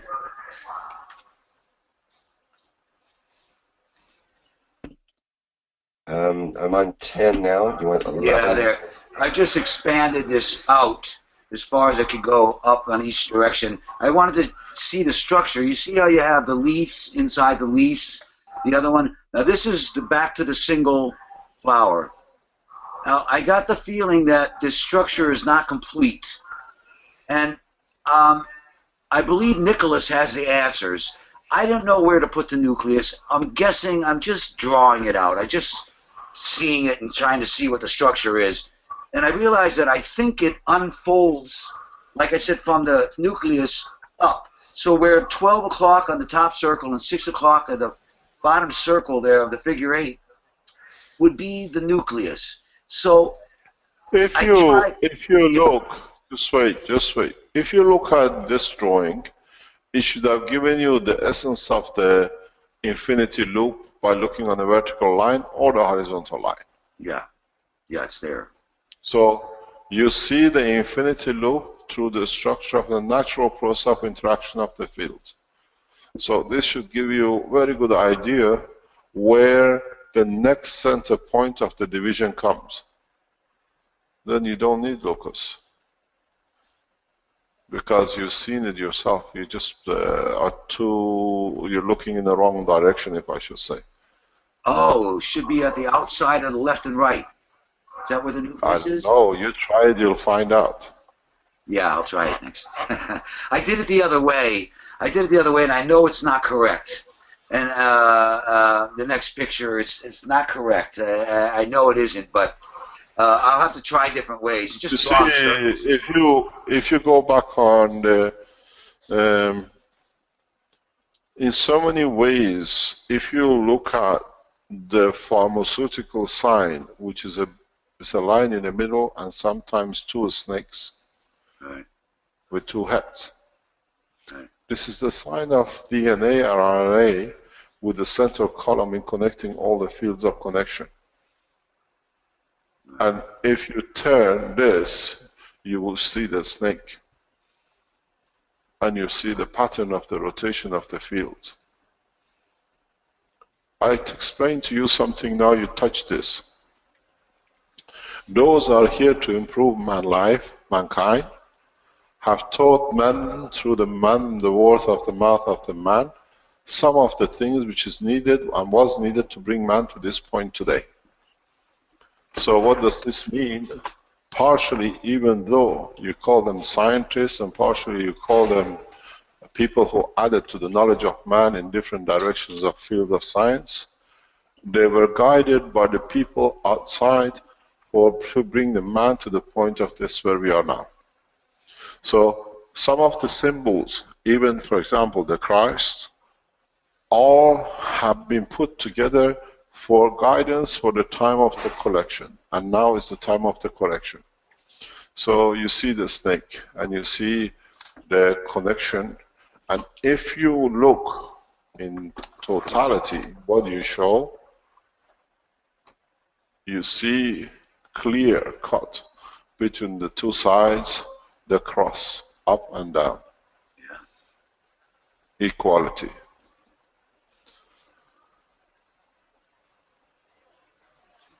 So, if you add another loop up and on the sides, you start seeing what you're trying to explain in your first pictures in the loop of infinity.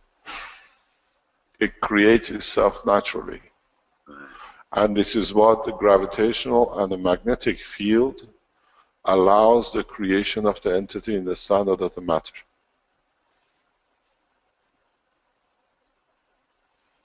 If you expand this, instead of being one vertical sign, and expand it to the sides, you will see your loop of infinity in a very correct way, and that's how, as the fields go out, they come back in. In the teaching of yesterday or the day before, I explained that the plasmas of the sun radiate out and get to the point of balance, they radiate back in. And it's the same with the sun, the same with the earth. Earth started in the boundaries, but they actually started from the center. It started as part of the plasma of the creation, and then by slowing down became matter. In state of matter is getting absorbed back to the center. So the gravity pulls in and the magnetical field pushes out and creates this dynamism which leads to the creation of life and the division of life and what we call evolution. Evolution, as I said, is not exclusivity of the human life, and on this planet the whole universe continuously evolves and new structures and thoughts and intelligence appears from it.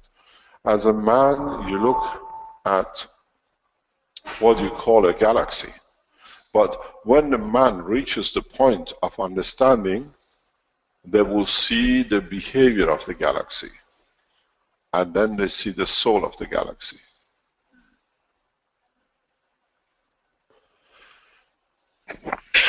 Our scientists are gradually coming to understand, as we thought we are the only creatures with a heartbeat on this planet. But now our scientists tell us the Earth has a heartbeat, because it's a natural process. And then you listen to the heartbeats of a galaxy, you will listen to the heartbeat of a universe. That heartbeat is unifying the emotion in respect to physicality to keep it in order. So in the long run, the whole beating is part of the total, which then it goes to the heartbeat or the distribution of the emotion of the creator amongst the creator in equal measure. When you have a heartbeat, you can measure it on the toe, you can measure it on the tip of the head. So it's the same with the rest of the creation. Carry on. Okay. Wow. Okay. I noticed something about the 7 tones that Nicholas was talking about. I kept noticing something about the structure of how these.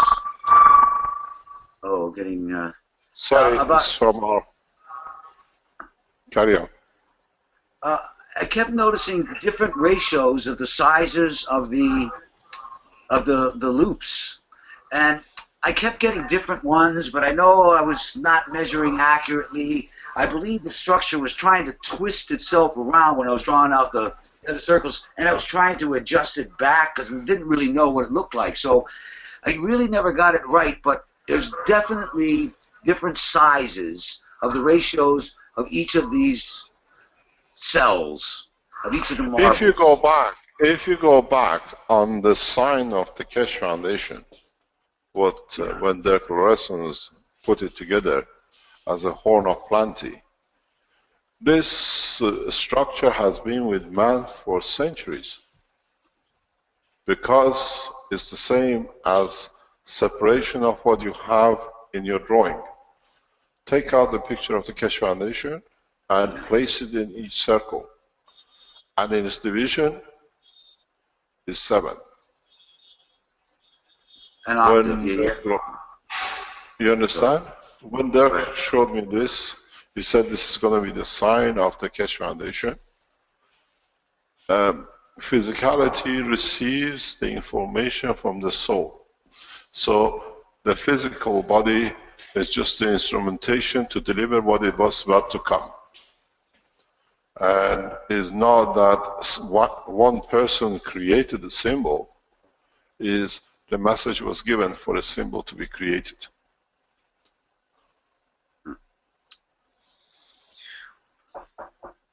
And some people misplace their own thoughts with what is there to be given. And that shall not happen again. Carry on. Well, yeah, the ancient Greeks had 7 modes, and it's a different arrangement of whole and half steps, and they counted from the top down, which in and of itself seems kind of strange, but I thought, well, if your frequencies are going up, the actual frequencies are getting smaller, and that's why the ancient Greeks understood this, I suspect, right? But I got this particular scale. I don't know where the half steps and whole steps are. I did get this when I tried to do the double expansion, but I could only get 6 out. I don't have a compass large enough to actually use this. I think you go back with Lutus, and with Lucas try to put these together, because part of the answer you're looking for has been explained by him, and partially he missed the part which you have understood. Okay. You're a good match. Enjoy the matrimonial, but do it the right way. Okay. Carry on. Well, there's something about music, the tritone interval, which in this case, I just happened to draw these. I tried to be as careful as I could, and I ended up with this structure, A, B, C, D, E flat, F, G, A. And if that's the nucleus A, then you got, we're E flat. The ancient Greeks would have called us the Mixolydians, which also happens to be the tritone. But there's something about the nature of tritones that it pulls in one direction or another. So a tritone, A to E flat, I kind of wrote it there, will either want to go inwards to an A sharp and a D, or it will want to go outwards. That's the magnetic gravitational fields of the plasma. And the tritone somehow, I tell you where you find an answer. Go to the writings of Baha'u'llah, blessed his name, and read the paper, the document called the 7 Valleys. You will find your answer. 7 valleys, okay. 7 Valleys. I think Vince can guide you where to go. Okay. Then you'll find the answer. This is what is called the music of the universe. It's the call of peace. but people don't understand how it's been written because they read it in the terminology of the matter state, not in the terminology of the interaction of the souls. Then you'll find your answer, and next time when you talk to us, you will be explaining it, not me, and why even the music notes has 7 keys.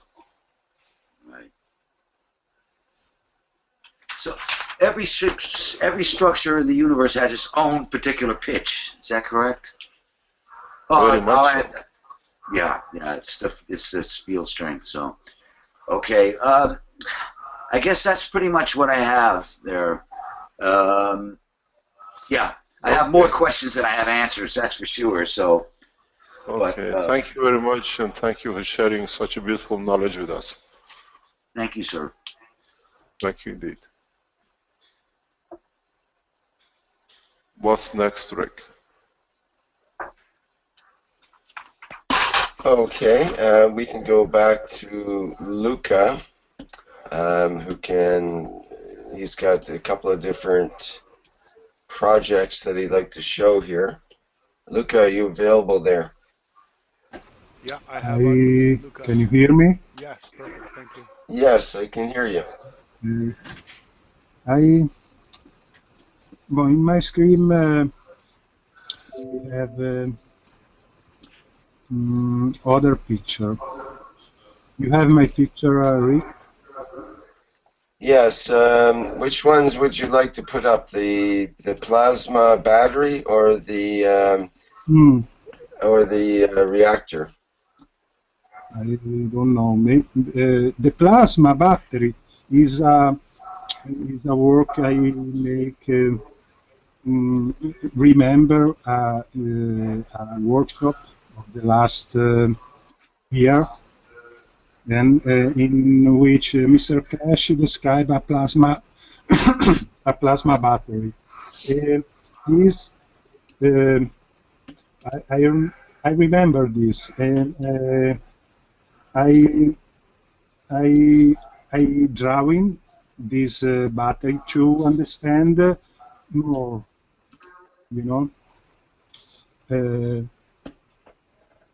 the principal work is the other. We can't see pictures. Yeah. Hello.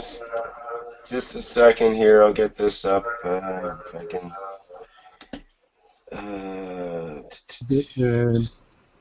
The other work is reactor.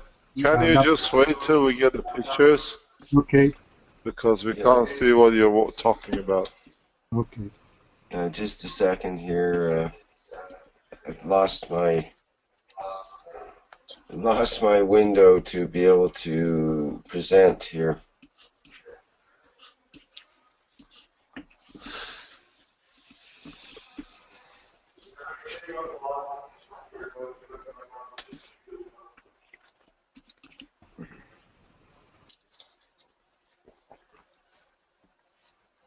I've just got to go. Okay, there, I found it. Okay, now we can show plasma battery. Okay, so you should be able to get it there now.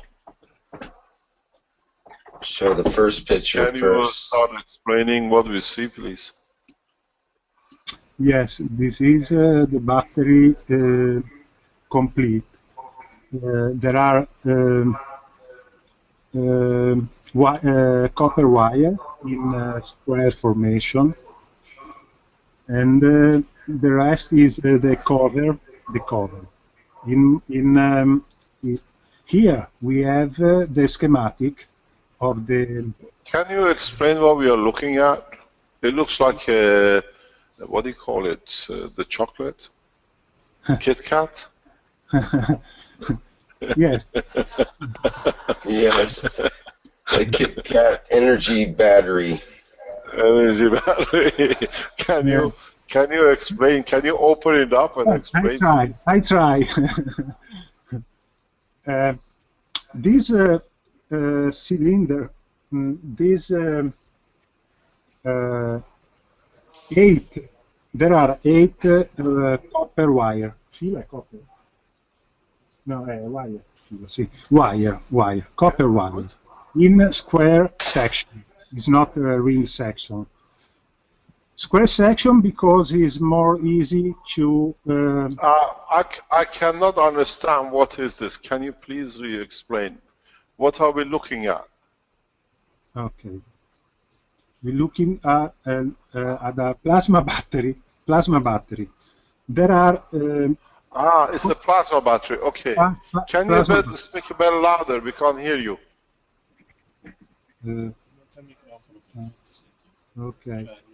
Okay. Just a minute. Hello. Okay, just a minute. Can we have that a bit louder? That's not maximum. Better now? Okay. It's better now? Yeah. Okay, please. Start from the beginning. Yes. First of all, good morning. A plasma battery. My inspiration comes from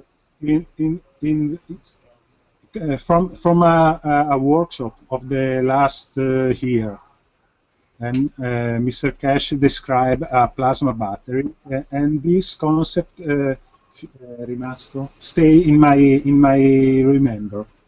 I work on this these days.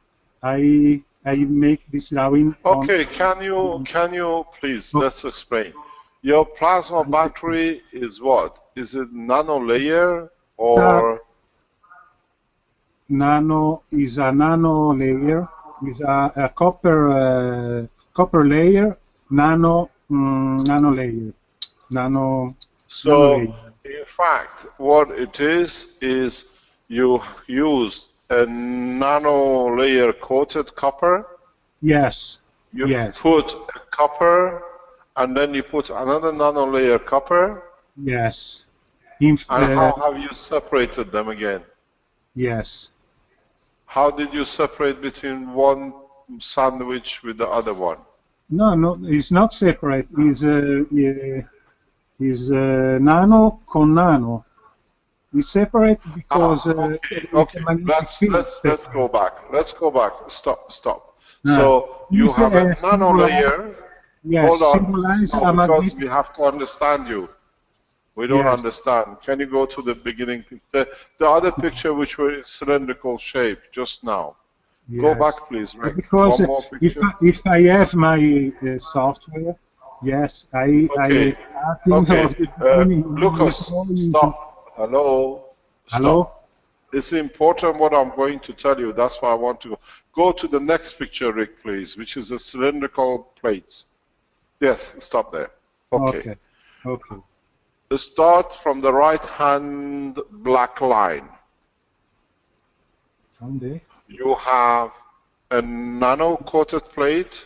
The black line is the nano coating in the copper. Okay, and then you put a copper on its own without nano coating. Sorry. And then you put a nano coated copper again.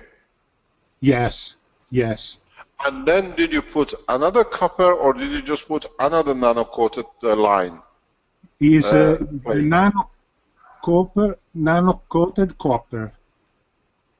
Okay, let me explain to you something, because we go on the picture. If we can pick up, you tell me if we understand you the right way or not. Okay. Then we all go together in the same direction, because then I explain to you something very interesting. Okay. So you have a nano-coated a plate, copper plate, a nano-coated, and then another nano-coated, a plate, nano-coated. Am I correct? Yes. Okay. So what you have done, in a way, you have. Can you hear me?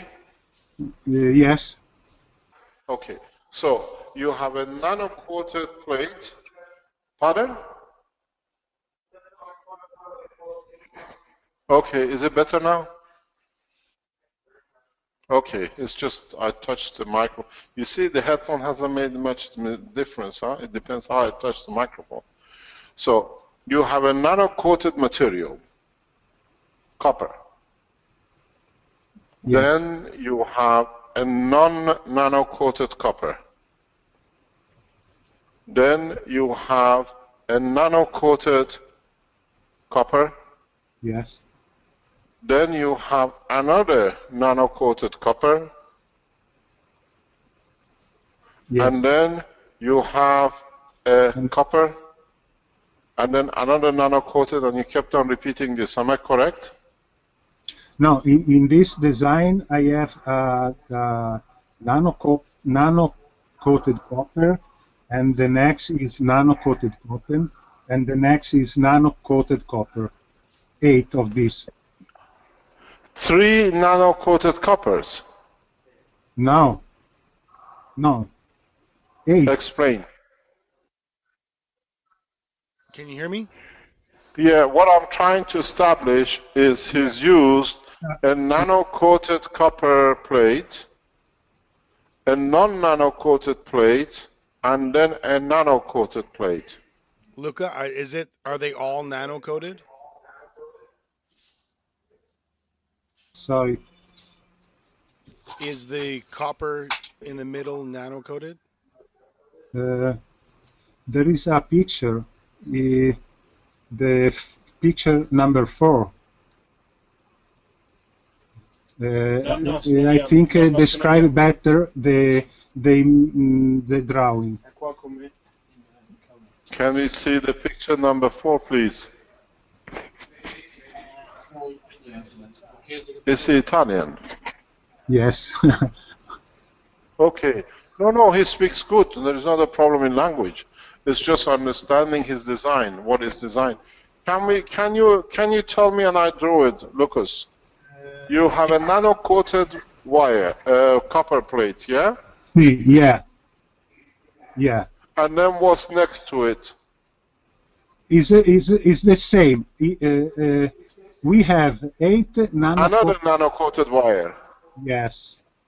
The And blue. then? Yes, the blue I showing is magnetic field. It's not matter. Are not nano-coated. It's not matter. Is a field. Is a polarity. In this case. Polarity. Yes, I think is each for me each nano-coated wire is like a magnet. In my idea. So you're putting nano-coated plates or wires next to each other? No, this in the center. For me, this is a dielectric. Is a it's divided the polarity of this battery. Upper side is positive, the lower side is negative. But what is the construction of it, Luca, as far as we're trying to establish what is it made out of? How is the copper wire, nano-coated? Everything is nano-coated, right, Luca? A nano-coated wire, copper wire. Okay, what is the wire in the diagram? Where is the wire? It's the square wire tubing. is the upper side, and the cone inside. The cone is energy, symbolize energy, a flux of energy. Okay. But so you have a plate and you assume the energy from the center. Yes. Okay, now I understand. So in fact, there's nano layer next to nano layer. I don't work on this project many times. I have a lot of pictures, but I worked more on the other project. Okay, carry on. So what happens when you put this? I want to know, is this schematic is correct? Then I explained to you how correct you are and how correct you are not. Okay. If you use different nano-coated materials, yes, of a higher order and a lower order, let's say like a copper and something much heavier or something lighter, okay, then you create a gradient of the flow of plasmatic magnetic field, okay, and you can make it the shape of any battery you like. So in a way, what you need, this is part of the structure which Armin is carrying with himself to China to build the next generation of batteries, is that the current flow among different layers which you show is not constant. So some are up, some are down. So what you need is to add a source of storage that can dictate the control of the balance. In the sample we have here, we have a capacitor which stores. But if you store a small rechargeable battery at the bottom of this circle you created, you create yourself a lifelong battery supply. This is the actual structure which is released in a commercial level in the past couple of weeks in the United States. This is the backbone of the structure which Tesla Group has used to store battery. No, they've been reading the patents and they've been watching closely the operation of what we are teaching. This is the beauty of the open teaching. It's their knowledge, it's their right, but in so many ways they use the nano coating layers, because up to now you had to buy nanomaterial, you couldn't do it. Now that we have shown how easily you can make nanomaterials of the material itself, now different companies are coming as their, but they can't patent it because it's already in public. You understand? Okay. What Tesla has shown has no backbone as a patent because it's part of the technology we've shown. Yeah? It's the same with the battery. They are using the knowledge which we freely open the patent, and we've been teaching about making of nanomaterials. They got their engineers to modify the system in a way now they don't need it. Because up to us releasing the production of nano coating with a caustic, it was not known. Now it's known. The companies who are in the energy industry have found a solution to the problem of a nanotechnology. In a coming time, you will see new communication systems using this kind of nano layers, as I explained. Because don't forget, we teach here common man. But the national organization, big organization like Tesla and the rest are watching to see what they can get.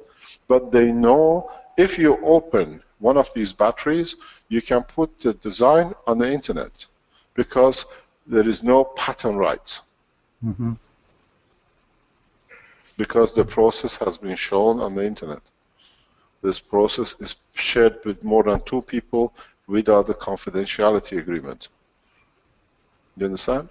So the new battery, which we know Americans have sent us, have you seen the new battery? Open it up and see what's inside it.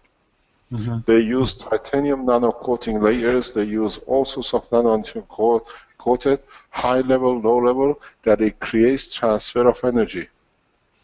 When you have a CO2, for example, if you can make a copper oxide of CO2 layers, or you made the aluminum and then you make a heavier metal titanium, there is a flow of the fields the way we just had.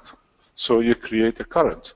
So that's why Tesla opened their patents. And what they've shown as new energy storage is using this concept. But if you put a small battery or a capacitor and connect most of these lines together, you have a power supply forever. This is what we say. You absorb more energy at night than daytime. And in the writing of the advertising of Tesla, they say you need more energy at night time than the daytime. So they use what we explained, and it is. And if you look at the design of the Keshe Foundation website years ago, I think I have a picture here I can show you, you will find out that the battery which has been offered, they can take the shape of any kind of battery. We already released this years ago. So, in fact, what we see, scientific organizations using the knowledge which is shared freely. If you go in some of the day and night batteries, and this day and night battery, which now they talk about, is the backbone. That's why Dirk Lorentzens and I, we set up the Keshe Power Cell Technologies to sell these cells. So what you see is the evolution of the technology which is released, and they're adding it, and it's beautiful to see the knowledge is shared so freely. I'll find it in the documents. You see this battery, we have shown it, the day and night battery. Actually, something here which I can show you, you can see on the internet. This picture is the picture measurement of a nano material taken in Belgium on an oscilloscope. A nano layer, a nano layer creates energy, and this is done by the Dirk Lorentzens and the guy who is another Belgian scientist, and wanted to see the absorption power of the nanomaterial. In totality, if you can connect these lines and add a small capacitor that it can take, because all the energies is not constant, absorption of the energies are not constant, this is a much opened, what do you call it, of the same picture. This is nearly 5-6 years old.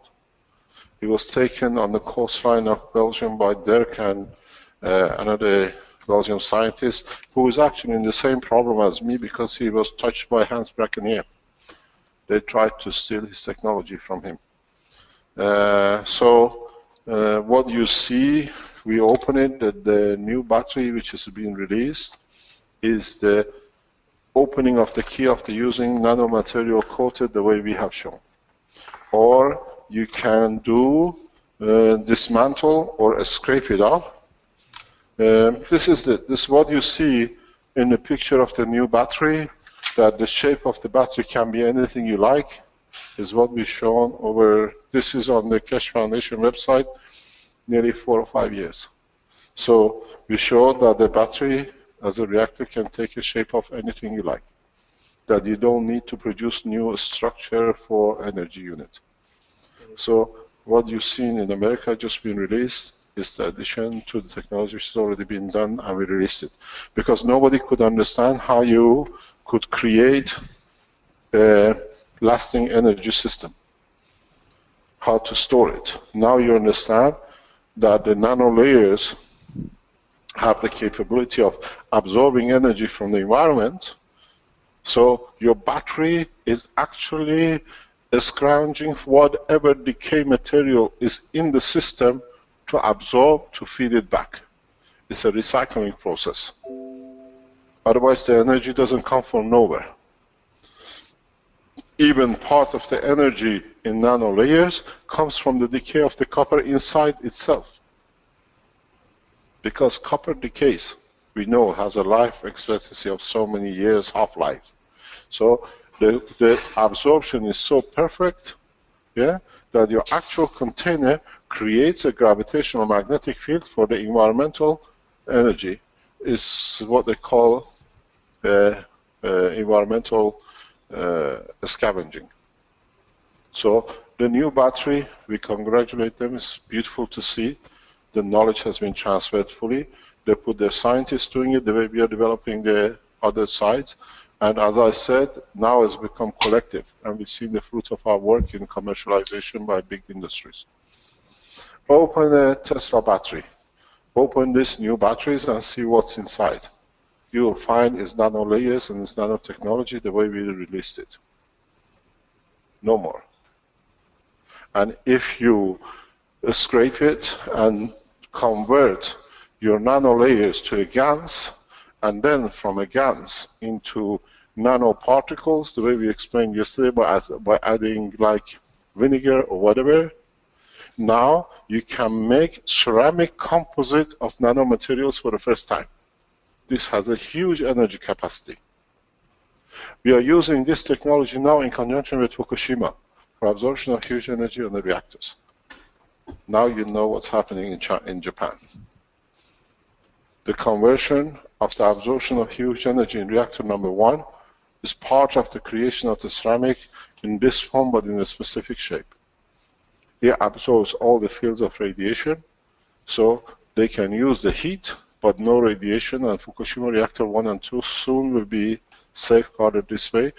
Tesla Group, if they use it, or the energy unit, you understand what's happening. You'll be shipping the goods, Marco. Now you understand where it goes. So this, what you explained, is something we know, as I said, till you don't touch, we don't explain. So if you can do layering, original of this, if you go back, it was shown by Pratt and Wince when they made the first one. Yeah? And the first knowledge seekers tried to copy it, but they didn't understand it. But one addition to your work, which you will understand, is if you scrape the bottom of your nano layers, you can get from your battery in connection in series or parallel AC and DC. You don't need inverters. Depends what you put pressure on, you absorb. But this is one thing that the Tesla guys have not understood, or the people who released the battery. They're still releasing it at 7.5 volt.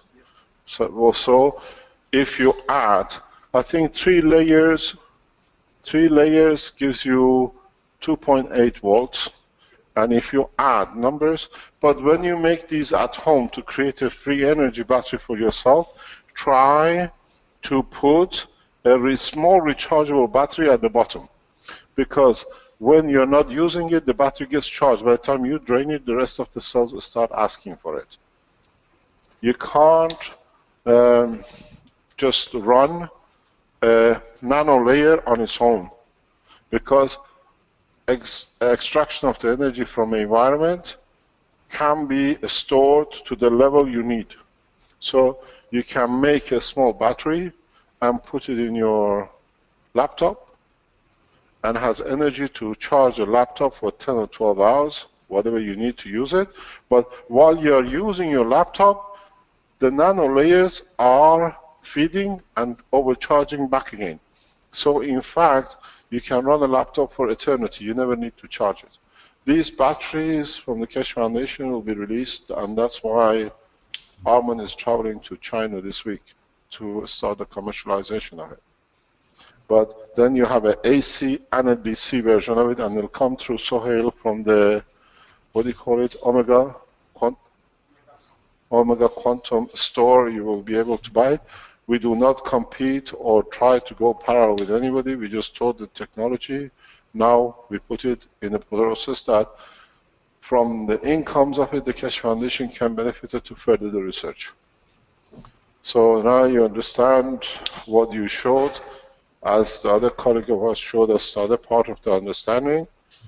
These new batteries, there is a guy from London, if I'm correct, he has shown a working unit, and I've asked him to get in touch with Vince to show it. What he's done, he has put a LED light, and he has put the plate combination of nano layers and a battery. And because he doesn't understand, this is what we already have shown, he has called it a mirror unit, mirror energy.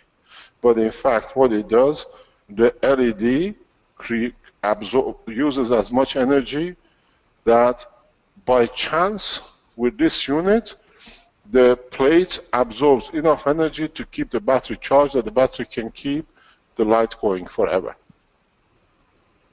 But if you don't have the light, the battery is charged. So it has a life of, let's say, 4 or 5 hours. But in the process of 4 or 5 hours, when you're using the battery, the cells are already charging back from what they stored. Because don't forget, the layers of nano layers are already charged. They're waiting to release it somewhere. And when the demand comes, they release everything back into the battery, so batteries continuously have a charge. And then you find the cycle of the energy is not constant. It's like this.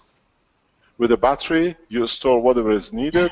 When it's in a down peak, there's nothing to be extracted from because there is no source of extraction. So you continuously charge your battery through nano layers. And now, as I said, thanks to Tesla and the other organization who released the battery, but they cannot show it, ask them to show you their patent. Ask them, can we see the patent for these batteries? You will find out it's unpatentable. If they've been given a patent, the patent is invalid. And they know it, and that's why Tesla opened their patents very recently after we released our patents, because now they know the game is open. You understand? So now I thank them. They have their research facilities to come out, but you will find the system works on nano layers, on the nano GaNs layers, which we have shown, and it works very easily. Because if you go a step further, you can fill up your little battery instead of nano layers with the GaNs of different strength, continuously create a motion of the, what do you call it, rotation of the field, and you still have the same. But you have to dictate the layering, and that's why Dr. Antonio is doing, we told him yesterday, he can increase his power. Now you understand. Good morning. Okay, carry on. Well, I have a problem now because my father had an accident by car. I'd like to. Can I, Lucas? Can I just ask you to stop 1 second? Vince, you have. I know you received the email from the guy, Nigerian guy. I think it's from London, who showed you or sent you the picture of his battery with the light. If we can show that in physicality, then it brings a lot of things in focus regarding Lucas and other colleague. Do you have that email with a picture on it? No, I don't know which email he would have sent it to, but I've checked. Pardon? I don't see any emails from him.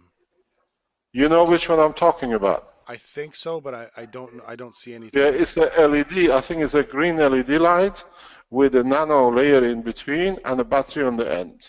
And it's called Miller battery. I can't remember his name. Is Sohail online? Can we get Sohail? Because I sent a copy to Sohail. Sohail should have a copy of it. If Sohail is online on any of the lines, he can send you the copy, because it's important for us to see that we put the theory in the practicality by different people, knowledge seekers around the world. Because credit has to go to the people who do the job, and they can show the theory and the physicality of the practicality. Is Sohail online? I'll send the email to him with the picture, or you have it. If you can show it, it'll be fantastic. I don't have the picture, and Sohail's not online. But if somebody else has the picture there that they could send to me real quick, then I could get it online. If you don't have it, you receive the email, because I know it's CC'd to you. I received one copy and you received one copy. He's a very nice guy in London. Have you received it? No. You don't have it. It's a private email sent to Sohail, and he sent a copy to me. In any shape, we will. No. It's a private. He sent it to the foundation. I have it because it's in my package, and I know Vince has it because CC to him, and I send a copy to Sohail too. Okay, we show this, and then you understand what you're talking in theory, how it works in practice. Pardon?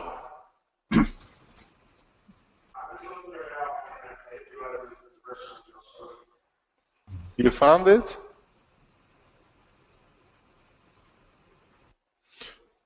if the word he's using in his email is mirror, if you look in your emails for a word mirror, it should come up.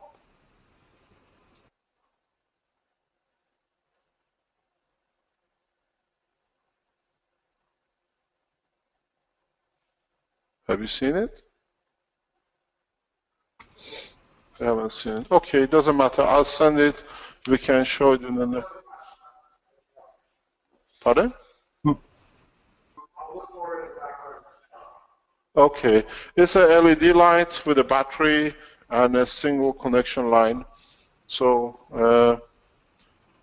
it's if you don't have it, if you have Sohail is usually on the line in the background. He has a copy of the email. We can show it. It's an attachment to the email, the picture. Okay, carry on. Okay. The next thing is a reactor. Rick, you... Can we see the picture? Marco? We can't see on the Skype we share. Oh, there it is. Okay, yeah, they control it. Okay, carry on. Okay. Okay. When I come back to Trani, I'm here as in my idea is like this. In this picture, I'm starting to build, to drawing this reactor. Cercando di capire. I was trying to understand the dynamic of the field. I showed you yesterday. How the form, the shape, the dynamic. Here, I'm showing the central dynamic of the yellow ring. Yellow ring it divide upper side and downside. It's like a pizza. It's impenetrable. And the magnetic side is external side in my vision.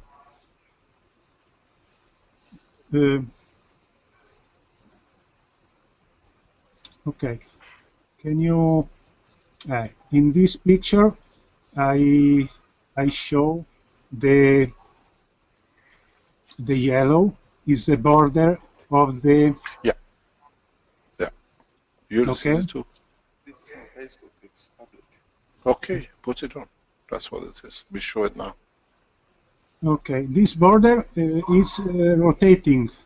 It's rotating. Rotating, he had a magnetical property, like positive, negative, clocking wise, anti-clockwise. The next, please. The same things, but in a different shape, like a 45-degree inclination, but the same thing.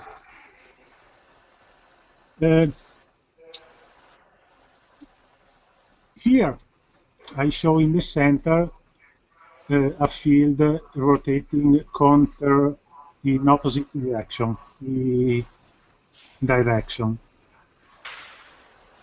Two of your cores are doing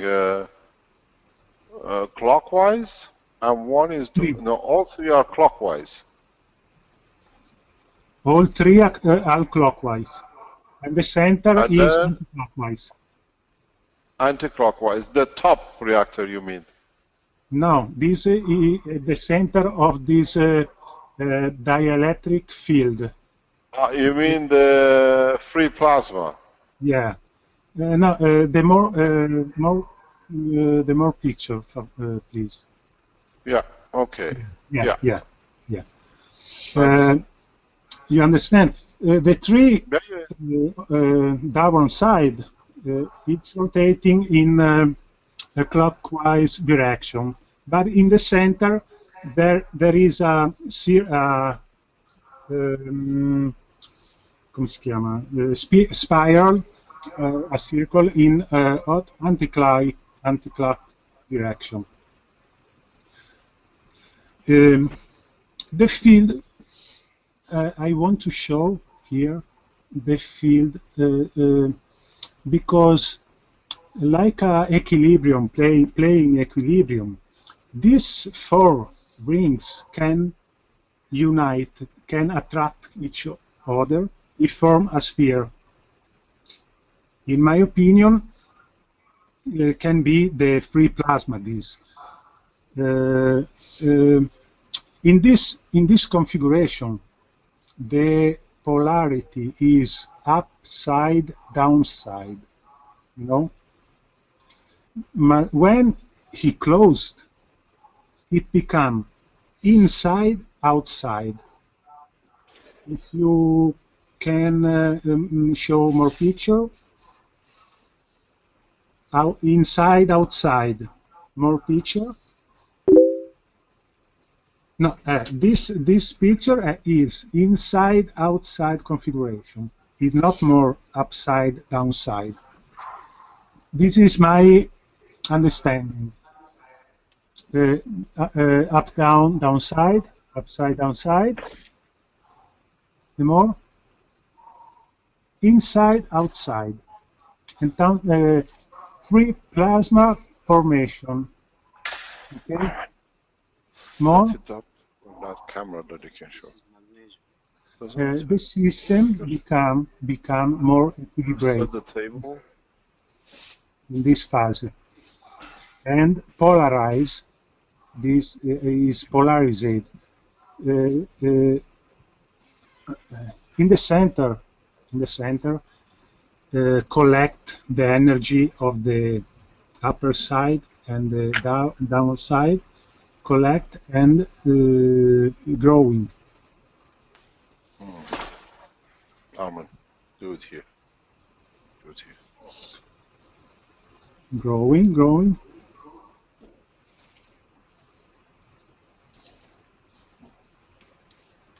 Yes, we have two rings of the border of the sphere, which help on the rotation of the plasma inside, and give more energy, more increasing.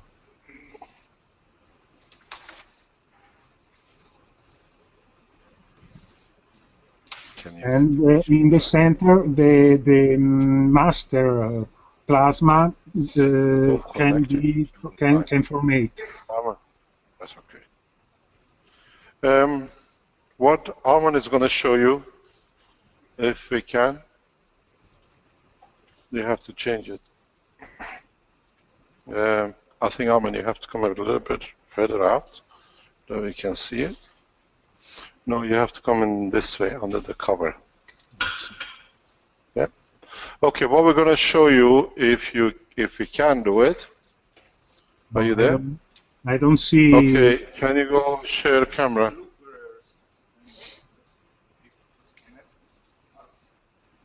Okay. You can go on. You got to share webcam on your computer. Yeah. Can you accept the picture? Hello. Yes. Okay. Now this is Armin. I'll explain to you. This is, if you can see, can you move that box from the corner? I can explain. If what the layers you shown, this is what we have here in the lab. You have to go that way, that it can be seen. The picture. Do you see it? We're sharing a picture with you. Yes, I can see it. I can see the yellow. Can you? Yellow meter. Voltmeter. Okay. Maybe it's behind one of your other windows. Okay. What you see, can you see it now? Hang on No. till Vince finds that window. It should show up under.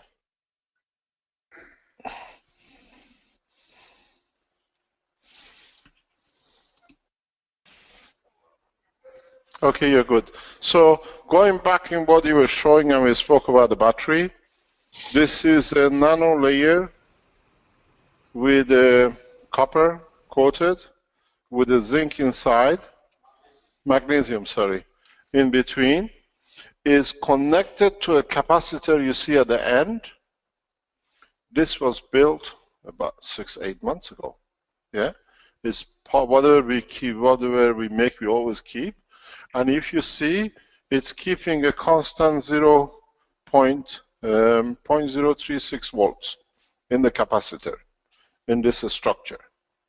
So what you see in the new batteries is this structure, but instead of the capacitor, they have placed it with a rechargeable battery, a small rechargeable condition battery. So if you add the number of these layers together in parallel series, you can go to make it 3-volt batteries, 9-volt batteries, or whatever you like. And this has been creating, producing, absorbing energy for 7-8 months sitting in the lab. Constant. It's a constant 0.6. So whatever they want, what you showed in your nano layers and what we've seen from, I think, Vince, if you check your line, Marco has sent you the link for the light too. It's the same principle. If you can load it up or put them next to each other, you see this is, yeah, there it is. It's a small energy rechargeable battery which is lighting the LED light, or you can use it for anything.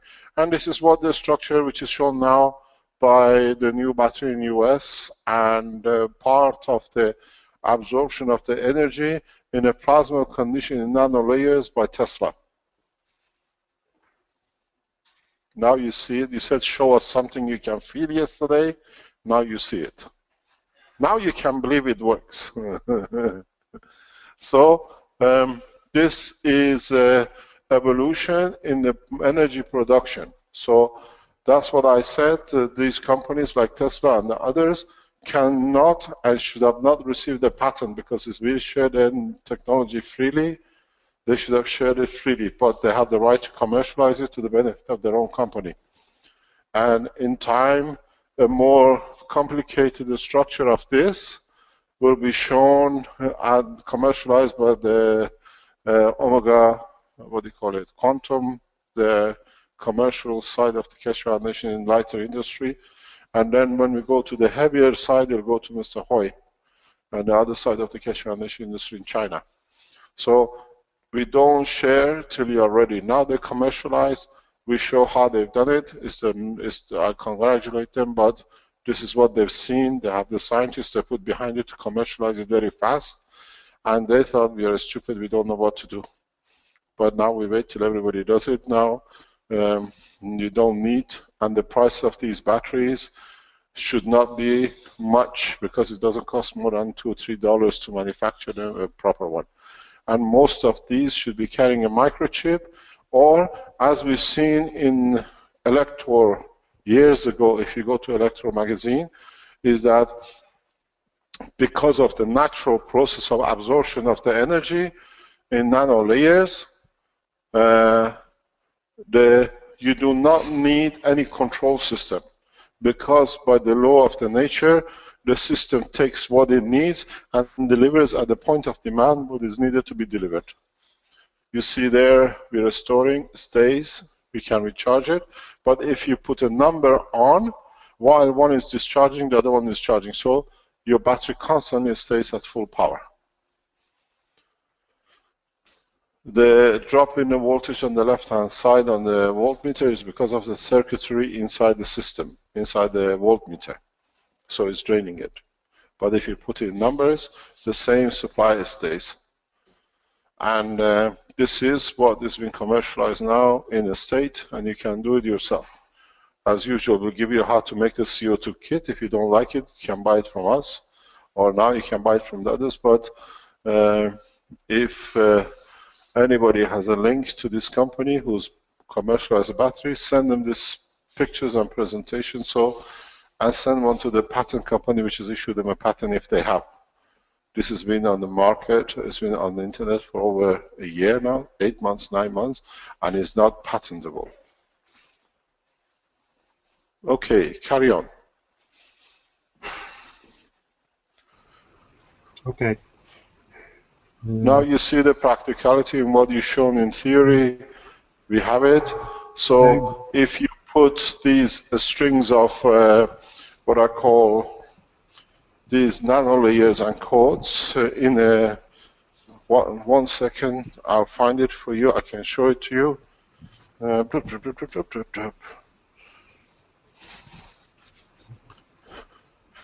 If you just wait 1 second, I have different things to show you, then we understand. Then, if you understand how simple it is, you cut the size of this string, this size of this, and you place it in a battery like this, or you can make it to shape of any battery. My screen is very... So now... We have a problem. Yeah, you change it, you drain it. So now you can put in any shape or form, in circular or flat, and then you have your 3 volt or 9 volt battery. Because the size of the thickness of this wire is irrelevant. It's the absorption of the nanolayer and the potential difference between the layer, nanolayer, and or different layers of nanolayers of different materials dictates the energy production. So, as you've seen in the advertising of this new battery, they can make it in any shape. Now you know how.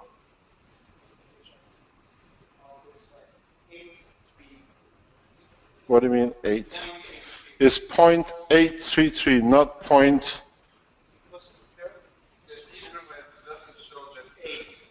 The 8. The center line is down, so this is 0.833. Do we have another voltmeter? We are supposed to be. Can you get hold of one in the lab? It's broken because we'll be making a mistake. As I explained, we keep on touching DC and AC and we destroy our units.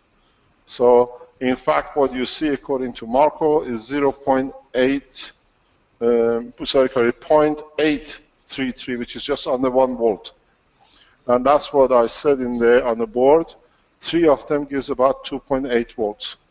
So if you add the number of this lining, so that number is 0.8. This is embarrassing. Can you get a proper voltmeter somewhere? Which one is broken? They are not broken, it's just that they don't read it proper. Can you get another one? Just test. We have in the box about 4 or 5 of them. Yeah, it's in the box. Just check. In any case, we can show we can afford, I think we can afford to buy a new meter for a day till we ruin it. So we will show this one again that is 0.833 as Marco says, because he knows the voltmeter. He's destroyed it, that's why he knows it. So that's why, as I said, 3 of them gives 2.8, because I've done this years ago, I know it by heart. So you see the structure, and you see the application and the implication of it. So if you do those in a specific layers or use nanolayers next to nanolayers, as Lucas said, you can store huge amounts of energy into a battery.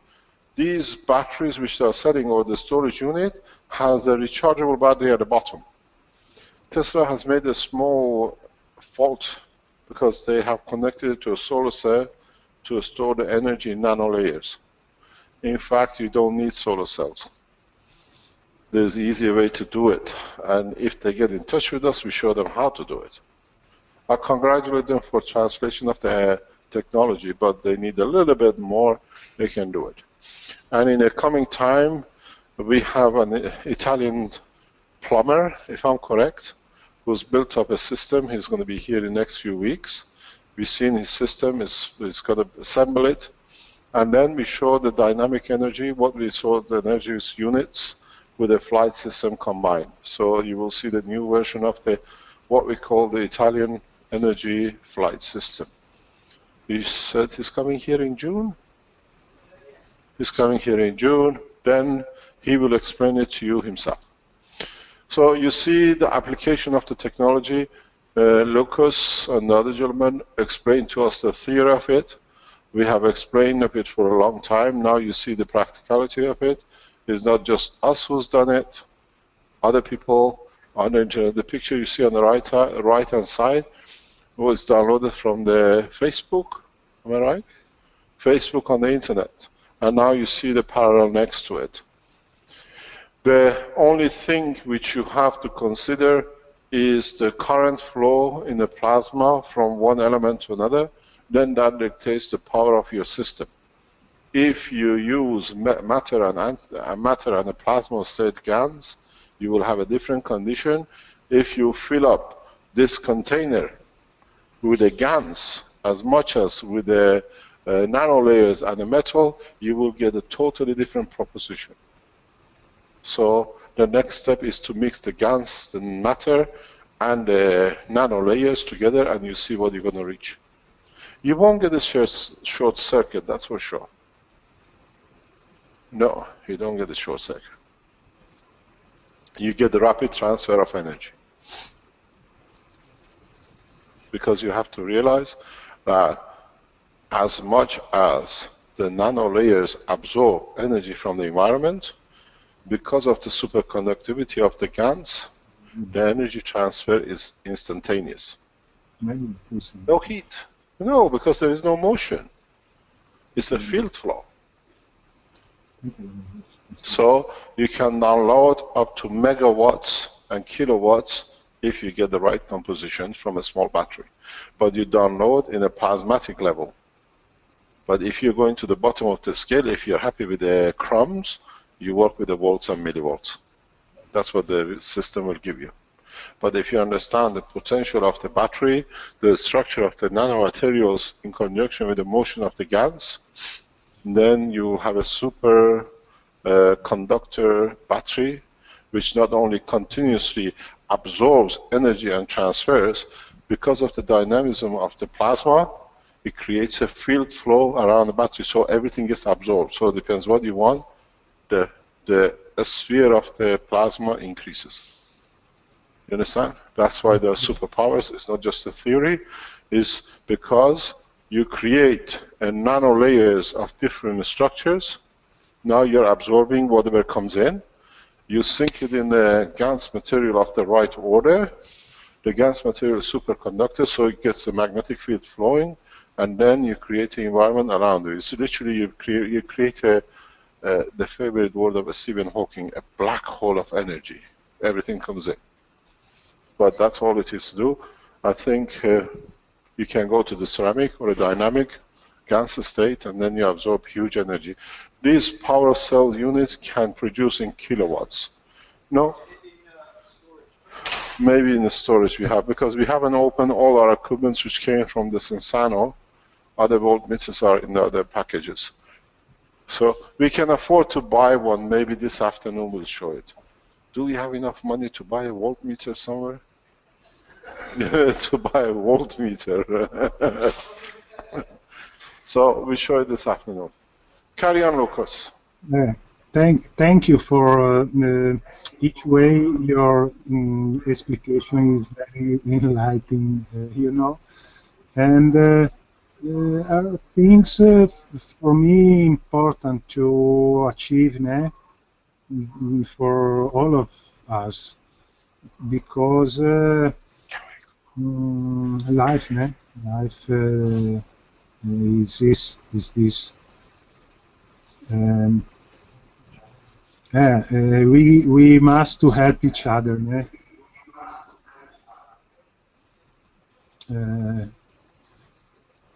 I hope we feel the same when we have to leave this planet as well. See which one of us will be courageous to put the other one on board first. or we would like to be the first one to see. We are not far from it. We are very close to this, to the point. Carry on. We listen. Rick's showing the video of the battery. The copper. I'm putting the nano coating and rasp two sides. This is the copper nano coating. I'm starting putting field, you know, for visualize. I'm building my system. Can you show that? Can you see the video? Yes, we are watching it. I understand. This is how your nano layer works anyway. Okay. And I'm building my system, you know, and I want to show my vision. It's interesting. Yes.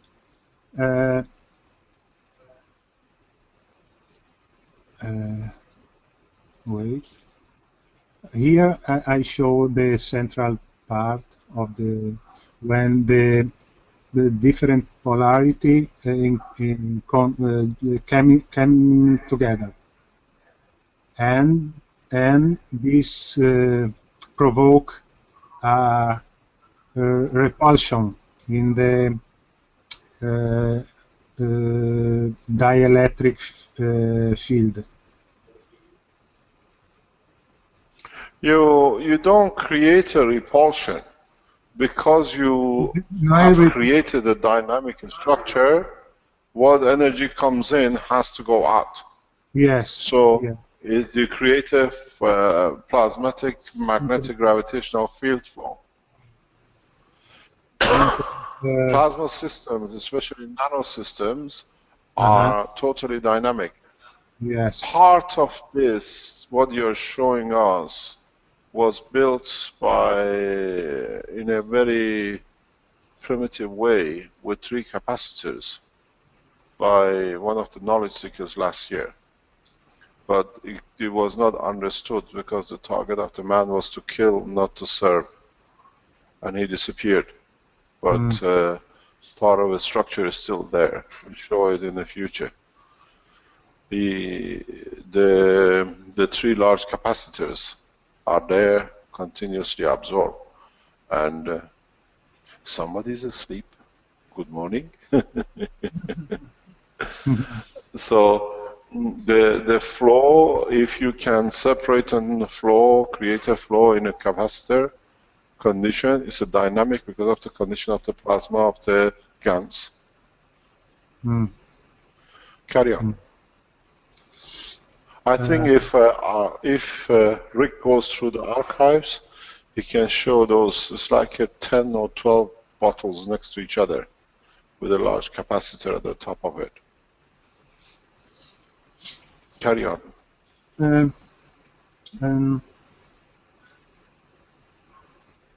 And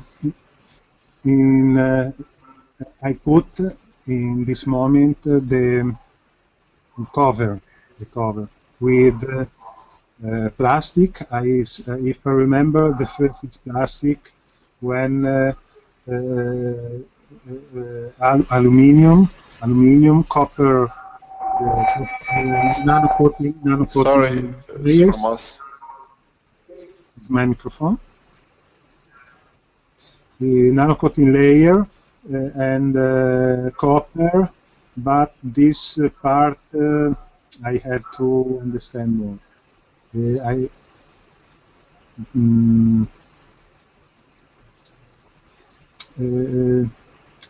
have to work on it because no, you don't need to work on it. You're dead on. It's just connect your plates and then decide if you're connecting in a way of charging a battery in the order of the motion. One of the things you do if you put back your theory to practice, and a lot of you are going to try to make these batteries, is that when you are nano coating, bear in mind two things. I've explained this to the knowledge seekers a few times. Direction. Just make sure that your wires all cut in the same direction. So if you open it from a wire, always make sure that your wire is head to tail. And then when you are nano coating, place them in the same position. Don't forget your wires, if you've done any metallurgy, can we go on this screen? Yeah, okay, we go on this screen. I explained to you what your pitfall is going to be, that you don't make it. And then you don't get disappointed, it doesn't work. This is one of the points of the commercialization, or when you want to use it in the practice in what you showed. When you get a piece of wire to make these nano layers, cut the wire in orderly manner, end to end. Remember which end is which end. So you don't put this end with the other one. So when you cut it this way. 1, 1, 1. And then when you are nano coating, when you put it in the pot to nano coat, because at the time of extrusion, these layers on the end have different structure than the layers in the middle of the copper wire. If you've done any metallurgy, you understand what it means, because the wire is made by extrusion. So on the surface, because it touches the cold to rapidly cool down the metal when it's extruded in most of the cases, even though it's still copper, it's a slightly different structure. When you come to nano coat, when you put number A here, and number B here, and number C here, make sure that all the ones sit on the top. This is very important, because when you come to make your energy unit, if this too happens in your pack to appear like this, 1, 2, 1, then you find out you have a zero energy flow. This is absolutely vital. This is why some of you make system works and some of you make system it doesn't work. Because it's a little bit between the chicken, what I learned from a guy in Romania years ago. This is the same sandwich. One is called chicken sandwich and one is chicken shit, because one you cannot use it. So what you got to do is, when you make these systems, set in your mind an order, and that order has to be followed. Because now the material here is nano coated different if you change it. So you mark, you cut, you nano coat, you connect in the same direction of the flow. Then when you make your plates, all the flows are in one direction. You don't have an interaction. And then zero power, because you get a traffic jam. This is one of the things you have to watch when you commercialize. It's not a polarization. In plasma, we look at the flow of the plasma. Yeah? And the flow of plasma creates this condition. So when you're making nano layers, you have to follow systematic flow. Yeah? Even when you make it with a GANs, you have to make sure your GANs is of the same copper. It gives you a better advantage. Yeah? So what you do, you can drain from 2. This is one of the tests which we are doing in the lab with almonds, with a little reactor. But that's to show the flow. But when you're making these batteries, please remember this, and this is important.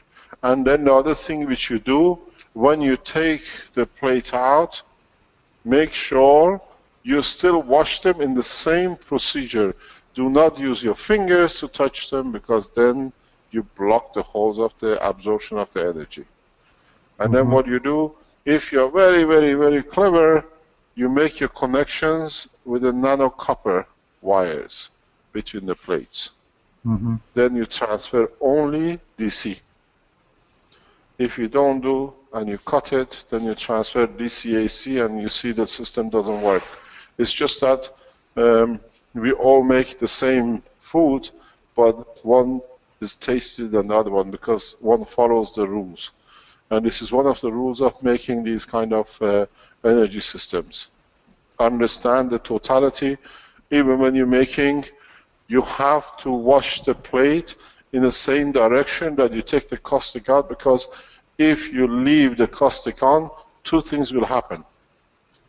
When you put your plates together, the nanolayer and non-nanolayer, then the effect of the micro pieces of caustic will start eating to this. Now you create a short circuit. This is what you call a MS battery. It gets multiple sclerosis disease. So you get a short circuit. Wash these in the same manner. In the pot, in the same direction, flow in and out. When you put a wire in between it, when you're making the nanowire and the connection or the plate, make sure the plate, which is non-coated, is again cut in the same sequence. You get a better result. So you strip, you cut, you strip, you cut, you strip, you cut, and then the same direction goes in. You make one single mistake, you'll have a problem. And they say, it doesn't work. The guy doesn't know what he's talking about. I know what I'm talking about. You didn't follow the rules. Okay, carry on. Now we become industrial teachers as well as teaching theory, huh? It's bad. We'll be out of business very soon, huh? Yeah, enough. This is nothing. We are showing you 8 months technology, actually 6 years technology now that is there. So now this is not new. They commercialized it. You brought the topic up, and it's strange enough you're talking about the thing when it's this week has the technology been shown in commercial direction. So this is not coincidence. It's this level of the soul of the man all working together. So one shows the end, one shows the theory, and one shows how it's done. Carry on. Yes. I have a problem now because my son tell me my father have a problem in the street, you know, with the car. I think I have to go now, you know, for keep my father, è così? Yes, because his father had an accident, and we must help him. Dite niente di grave, ma Nothing. He's not in danger, but we're. Luca, you're in Italy. Thank you very much. Thank you very much for sharing your knowledge even in the troubled time. Yeah, I see the next. Ask the core team. Ask for the core team for help, and they'll be there. So that's why you have the core team in the background. Thank you, Mr. Keshe. Thank you. It's a pleasure. Thank you very much for sharing your knowledge with us. It's beautiful. Thank you. Thank you very much. Thank you very much. Okay. Okay, what's the time? Thank Do we you. have time?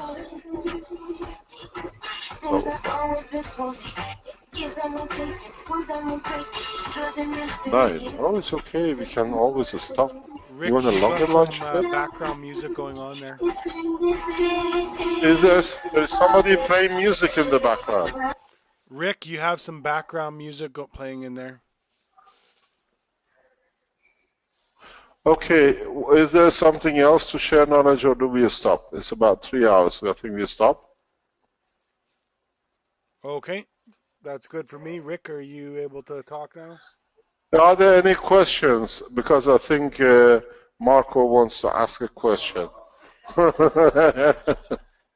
Are there any questions we can answer quick? You're unmuted, Rick, too. Okay, would you like to put it on the screen? We see.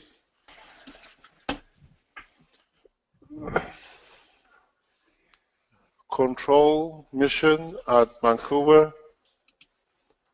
Rick, you can talk. You're unmuted. I don't know what to say. What am I supposed to do here? No, it's all right. Go to sleep. I think you've been awake too long. No, I'm not sure whether to ask one of the questions or what you want me to do here. What are these links? Emmanuel Whitley. He's put a lot of links numbers on. What are these about? That's for the battery we were talking about with Alex. Ah, okay. You mean the batteries? Yeah, I guess we're past that one now. Manuel did ask a couple of questions for Luca, but that's past now too. Luca had I asked them to ask those questions. Yeah, somebody asked the question, where is the hanging bottle? He's not here. I think he's got to get in touch with Vince to arrange a time next workshop. Oh. There are some questions on the live stream. Can they read them? They said there's some questions on the live stream. Do you want to read it?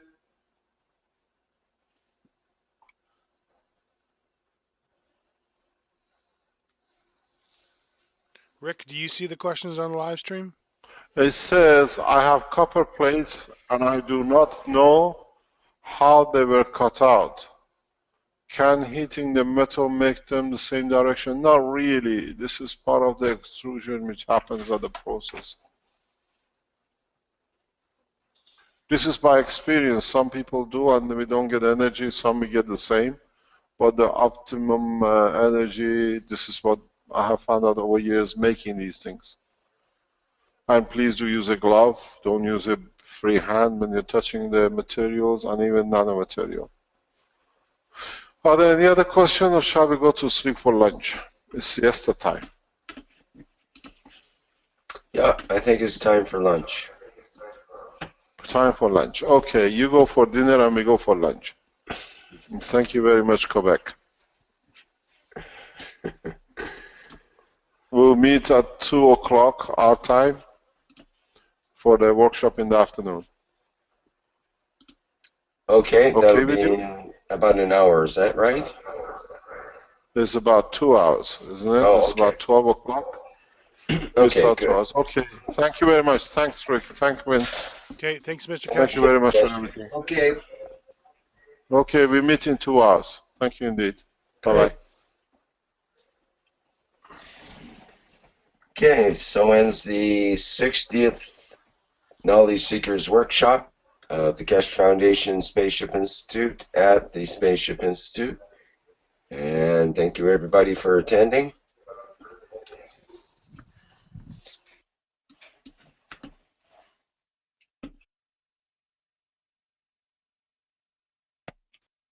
Okay, that was the promotional video for the Keshe Foundation Spaceship Institute. And today we're going to hear from Luca Lucci, who has an interesting design for a master plasma reactor, as well as a plasma battery that he'd like to show and demonstrate.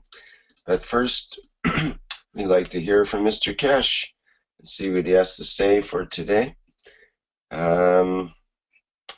Mr. Keshe, are you available there? Can you hear me?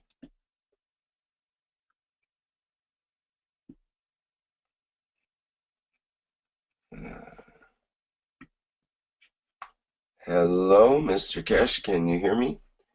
Are you ready to begin? Yeah, I think you're muted on your headphones.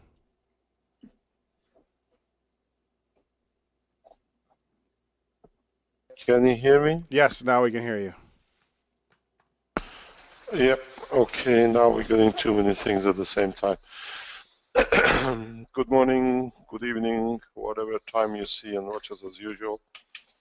I hope you welcome us to your home and your offices and wherever you watch and hear. in the car, and God knows wherever I hear people listening to this program whenever they have time. And somebody told me I'm the lullaby they go to sleep with every night. So I hope it'll be a sweet dream. The fact is that we have launched ultimate goal of the Keshe Foundation to teach worldwide. And in the coming weeks, if the things goes correctly, we will teach freely worldwide, and all equipments and teaching facilities of the Keshe Foundation will be made in the coming months freely available, which means whatever we do in the new structure will be taught that the limit of funding will go out of the way. This meaning that if you want to learn, you can tune in anytime, anywhere in the world. These facilities are getting made available for us by certain governments, and if they keep to their word, all teachings, laboratory, and all the equipments made up to date will be online free. We'll let you know as it comes, and as this matters proceed and progress. One of the problems we had up to now, as I always said, it was that the Keshe Foundation was a one-man. Now, as an institute, has achieved a different point of standards for worldwide as our teaching in past 3 days, even though there's been some broken pieces in between, has proven that we are ready to release technology worldwide on an equal basis to all nations and nationalities. So once we reach and achieve this goal, we will announce the free teaching worldwide of the Keshe Foundation on a daily basis, and then all our books and all our downloads will become free. You just pay for the postage and packaging, and most of the medical equipment we will produce is on a donation basis. So you pay as you like, as a minimum standard to cover the cost. You're wondering with the puzzle. The projector. Okay, you can have the projector. If you listen to the Keshe Foundation health section, to this effect of what we just announced, the first stage of the worldwide trials of the health application of the Keshe Foundation starts in June. And the first section which we would like to concentrate on is the what we call the problem with cancer. We announced that we will accept 100 cases from around the world, from different races, colors, and even ethical backgrounds, that we see that this new technology does not have any of these barriers to itself, that it can help everyone in the same place, in the same way.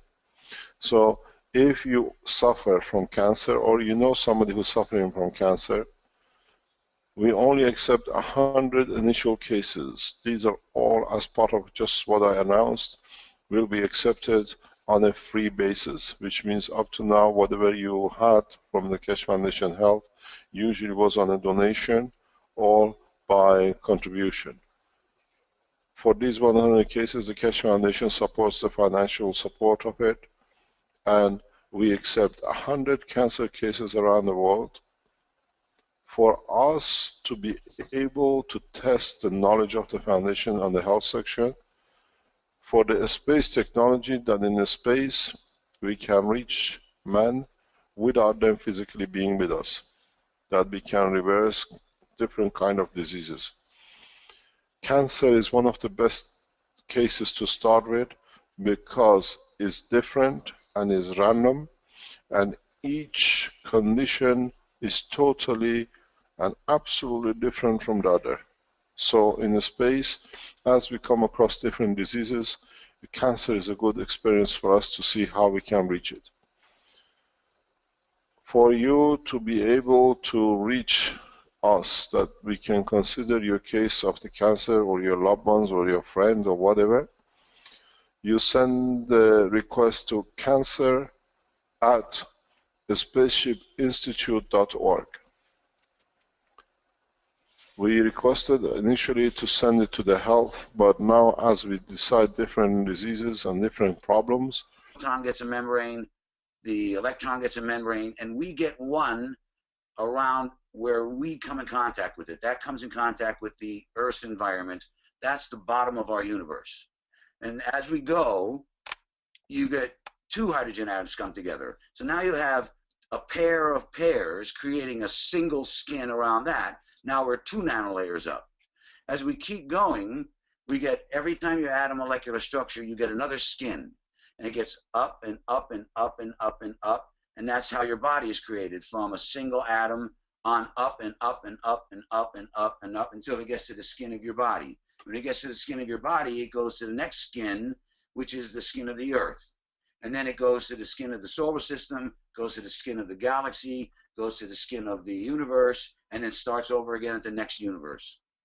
Okay, and now those would be where our universe is 1 neutron inside that universe. And it goes around in an infinity loop and comes back around where it comes back in towards to us and creates a circuit.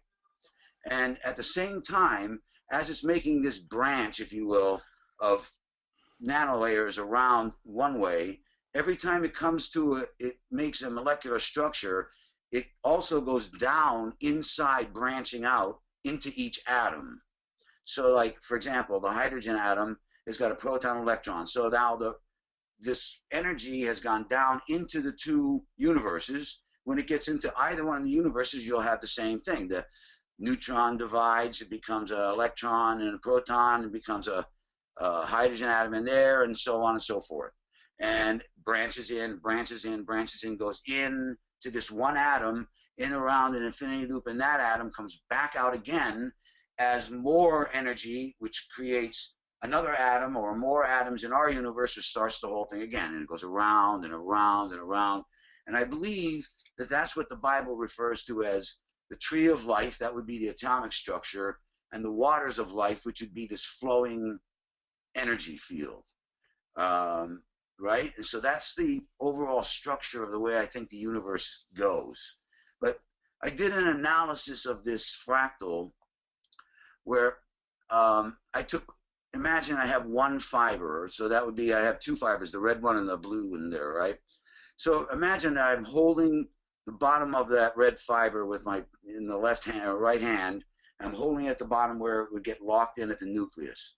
Imagining that it has enough structural integrity to stand up on its own. It should be able to have, like Mr. Keshe used, some thin wires. So I'm imagining if I could hold it and it would stand up straight, that I could push it at top end and it would push back with equal and opposite energy. If I pull back, it pulls back with equal and opposite energy. So you have the Newton's law of equal and opposite reactions. But the closer to the nucleus you push or pull, the more energy is required to push the end of the fiber the same distance, or pull it. So, or another way to put it, if you apply the equal distance from the nucleus up, the fiber will move farther and farther and farther and farther. And considering that this is a complete spectrum of every single energy level, from the length of the fiber starting at 0 where it can't move, up to the end of the fiber, and every one of these fibers is its own unique fiber. In other words, like a snowflake, where they're all somehow slightly different. Whatever makes one different than another, it's overall going to be its mass. So every single entity, from a single fiber up into a galaxy or a universe, or you or me or a banana, has a particular unique energy field strength, unique to it because it's based on its exact mass. So that's where we get this spectrum of energy levels that we can use to identify things. We can tell what the field strength is of this, it's that, or whatever, because everything's got its own exact mass, which gives it its own energy level, right? Now, the other thing is that the yin and yang nature of the universe is so prevalent that it must be a part of the structure of this fractal, this neutron. And I believe that you never find a single fiber. It's like the Bible says, male and female join and become one. And you always have a pair of fibers in there. All the fibers in the neutron are all a pair of fibers. And if you think about this spectrum of energy, if they come together and they're locked in at the nucleus, then the same amount of energy is equal along the, oh, I should have said something else. The like likes like, Richard Feynman. Two fibers that are going to mate are going to find fibers of more or less equal mass. Rather than one fiber being 4 times the mass of another one, it won't be able to have a balance, right? So you will have always a pair of fibers that are more or less equal so that they can share energy and sustain themselves forever, I suppose, right? So if you have 2 fibers of equal strength and they like to coil, so they're going to spiral around each other, then you're going to get this expanding double helix. It's inherent. This is where the Fibonacci sequence comes in and why it's so prevalent. Because the amount of energy it takes to push these fibers farther and farther apart means that is the same amount of energy. They're going to get pushed farther and farther apart. Follow? Should I go to number 2, JPEG? No, not yet. Not yet. I want to talk about this next thing here. The fibers, I believe, Mr. Keshe said they fall back on themselves. There's a number of reasons why they would do that, but just they come back and connect and make a loop. And what I believe happens is you can't see it in here because they kind of have to. Yeah. We're live on live stream. Welcome everyone I can't hear them now. It's on the speaker. To the 60th Knowledge Seekers Workshop of the Keshe Foundation Spaceship Institute. And today is a special day because we're broadcasting, Mr. Keshe will be broadcasting from the official building of the Keshe Foundation Spaceship Institute.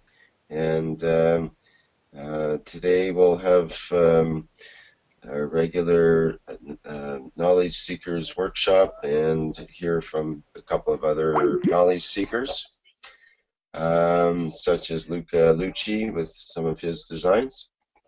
And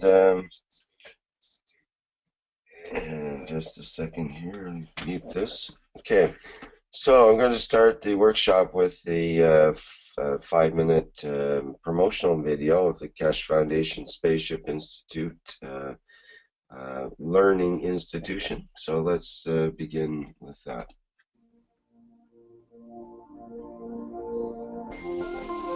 Where does humanity go from here? What have we tried to do? What if there is more? Much more? The Keshe Foundation is proud to announce a new way to bring humanity forward through technology that brings humanity in line with the natural operation of the planet and universe itself.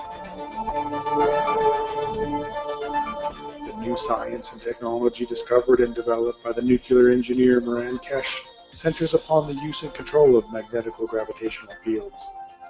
This new body of knowledge opens the road to hundreds of potential applications, which offer solutions to most of the fundamental problems of the world, such as water, food, environmental contamination, and shortages of energy. The Keshe Foundation is proud to unveil the Keshe Foundation Spaceship Institute. Nestled amidst the beautiful shores of Bari, Italy, the Institute is poised to become a central hub in the spreading of plasma technology and knowledge. With its state-of-the-art 21st century facilities, the Institute will be able to provide students and staff an immersive way to learn the plasma technology, to be the leaders of the new generation of scientists and plasma engineers. The Keshe Foundation has opened the door to the world for peaceful usage of technology that is independent of the limited resources that are available on Earth. This is an understanding of how everything works together in harmony in our universe, and it applies to everything from the smallest to the biggest, from atoms to galaxies. We all are able to collectively work together in pursuit of knowledge, innovation, and solutions for our society. This learning environment is new to the world, where there will be no test to confirm your understanding. The knowledge of everyone will be respected and allowed to flourish in a nurturing environment. Hands-on testing and experimenting will be widely used in conjunction with roundtable discussions to bring all opinions and knowledge forward. Students will be introduced to a change in the ethos of working in collaboration. Students will experience firsthand how we share knowledge in a free and open manner. Graduating students are expected to share the knowledge they gain from the university within their respective communities and nations. All formal teachings, lectures, and presentations will be in the English language, with technology available for immediate translation. Keshe Foundation Spaceship Institute will be offering 3-year executive master programs for undergraduate degree students and 1-year executive master programs for graduate degree students in the following fields: space transportation, new plasma technology, health, agriculture, materials, energy. The health section is designed to make students able to live in space without the need to return to Earth. To this end, the Keshe Foundation Spaceship Institute has found processes for many diseases including ALS, cancer, coma, epilepsy, multiple sclerosis. Keshe Foundation Spaceship Institute will offer online teaching courses which will enable anyone, anywhere around the world to enroll and increase their knowledge and understanding. Students will have the opportunity to direct their work towards commercial spin-offs and seek funding through the help of the Keshe Foundation. The access to the new science and new technologies is openly available for peaceful use to the benefit of mankind to make a better world today. Now you can be part of the changing world and the new knowledge. All commercial spin-offs are intended to be open source and patent-free. This is part of the core ethos of the Keshe Foundation and the Keshe Foundation Spaceship Institute. Keshe Foundation Spaceship Institute will have its official inauguration on April 21st, 2015, with courses commencing soon after, on May 4th, 2015. The students of the Keshe Foundation Spaceship Institute will be the leaders of the future who will make changes in all areas of space technology, science, medicine, agriculture, and energy. Anyone is able to apply, but acceptance is through invitation only. No prerequisites are required. We will be accepting approximately 250 students for the 3-year Executive Master's Program and 120 students for the 1-year Executive Master's Program. We welcome humanity's participation in the knowledge of the Keshe Foundation Spaceship Institute. Where does humanity go from here? That is up to you. Why today?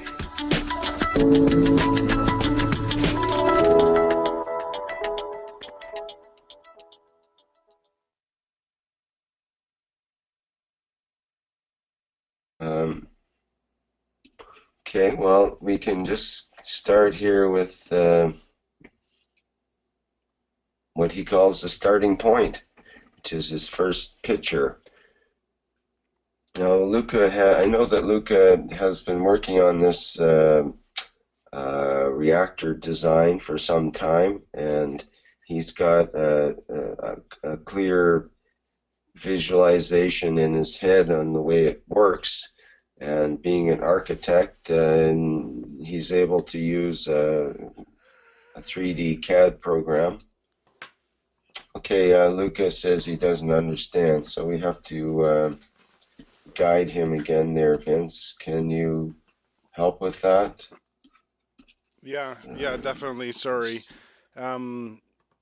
So maybe what we could do is it possible that we can move on to the other presenter, and then I can work with Luca in the background on Skype? Okay, I think we could do that. Okay, you've got Luca's address and so on to talk with him in Skype, I guess. I believe so. Okay, is Mario available to... I do see him, so let me see if I can get him unmuted. Mario, are you able to speak? I have you unmuted now. Yeah, I'm here. There we go. Okay, so let's go with Mario for now, and Rick, I think you're ready to present his stuff as well, right? So I'll work with Luca in the background. Luca, please watch for my private message.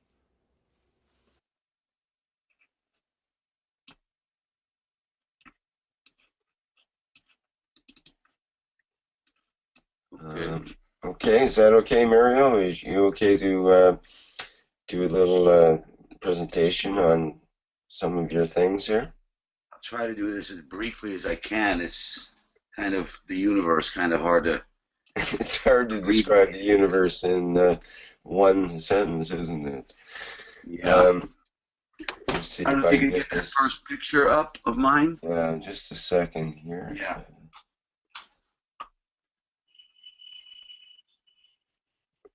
Okay, I have to do it a little differently. Just preview.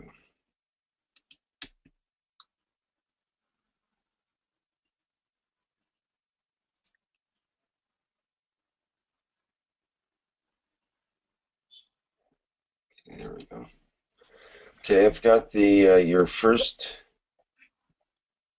Okay. Your first picture should be up, coming up on the live stream and up on the screen there now. Yeah. Okay. All right. I approach an analysis of the universe, of everything, based on the fact that this neutron, Mr. Keshe has given us his knowledge, is the fractal of the universe. So I've been analyzing it for actually quite a few months now. So I believe the way this universe works is like these rings I tried to draw, this to the right there, that you got a neutron in the middle, that's a universe. And it's inside another universe that's full of neutrons that are all universes. And that's inside another universe that's full of universes. So we have like an infinity loop, if you want to call it that. It's really a circulation system, I think, of universes inside universes. Everything exists as a marble inside a marble inside a marble. And I think that the rims of the skin of each universe is the skin of our body, or the skins of our heart, or the skin of our lungs, or whatever.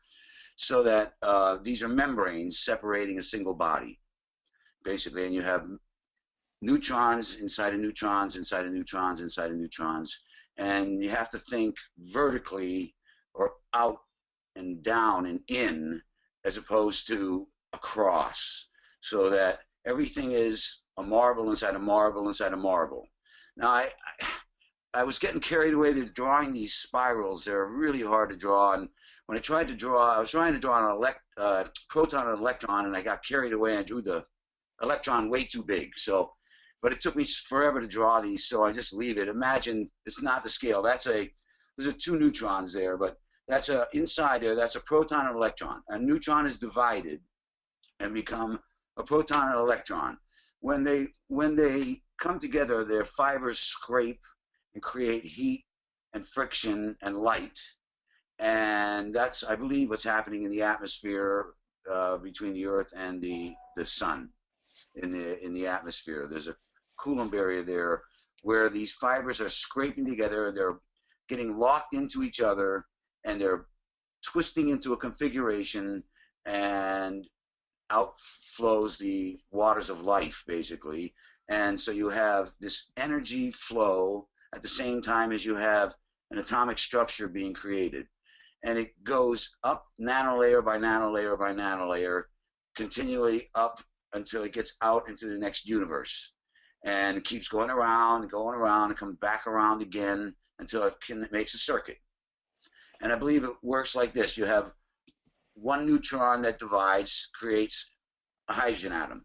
Then you get two hydrogen atoms, which are going to come together and create another membrane. So basically what you have is one hydrogen atom is the bottom of our universe, where inside that there's now two universes that have another set of neutrons, or another set of atomic structure size that not ours. So there's a membrane created around all three structures. We are separating case by case that is easy to monitor. So from now on, if you want to consider, or you already have sent a case to the Health at Keshe Foundation, resend it to cancer@spaceshipinstitute.org. On the other hand, if you are a medical doctor, you are part of the health organization of the government, be it FDA, be it British Health National, or European or the Chinese health groups, and you are a doctor, would like to bring patients on, or you would like to monitor the progress that in the future you can use the technology, please send your request. We credit check all the doctors. We are very strict about this.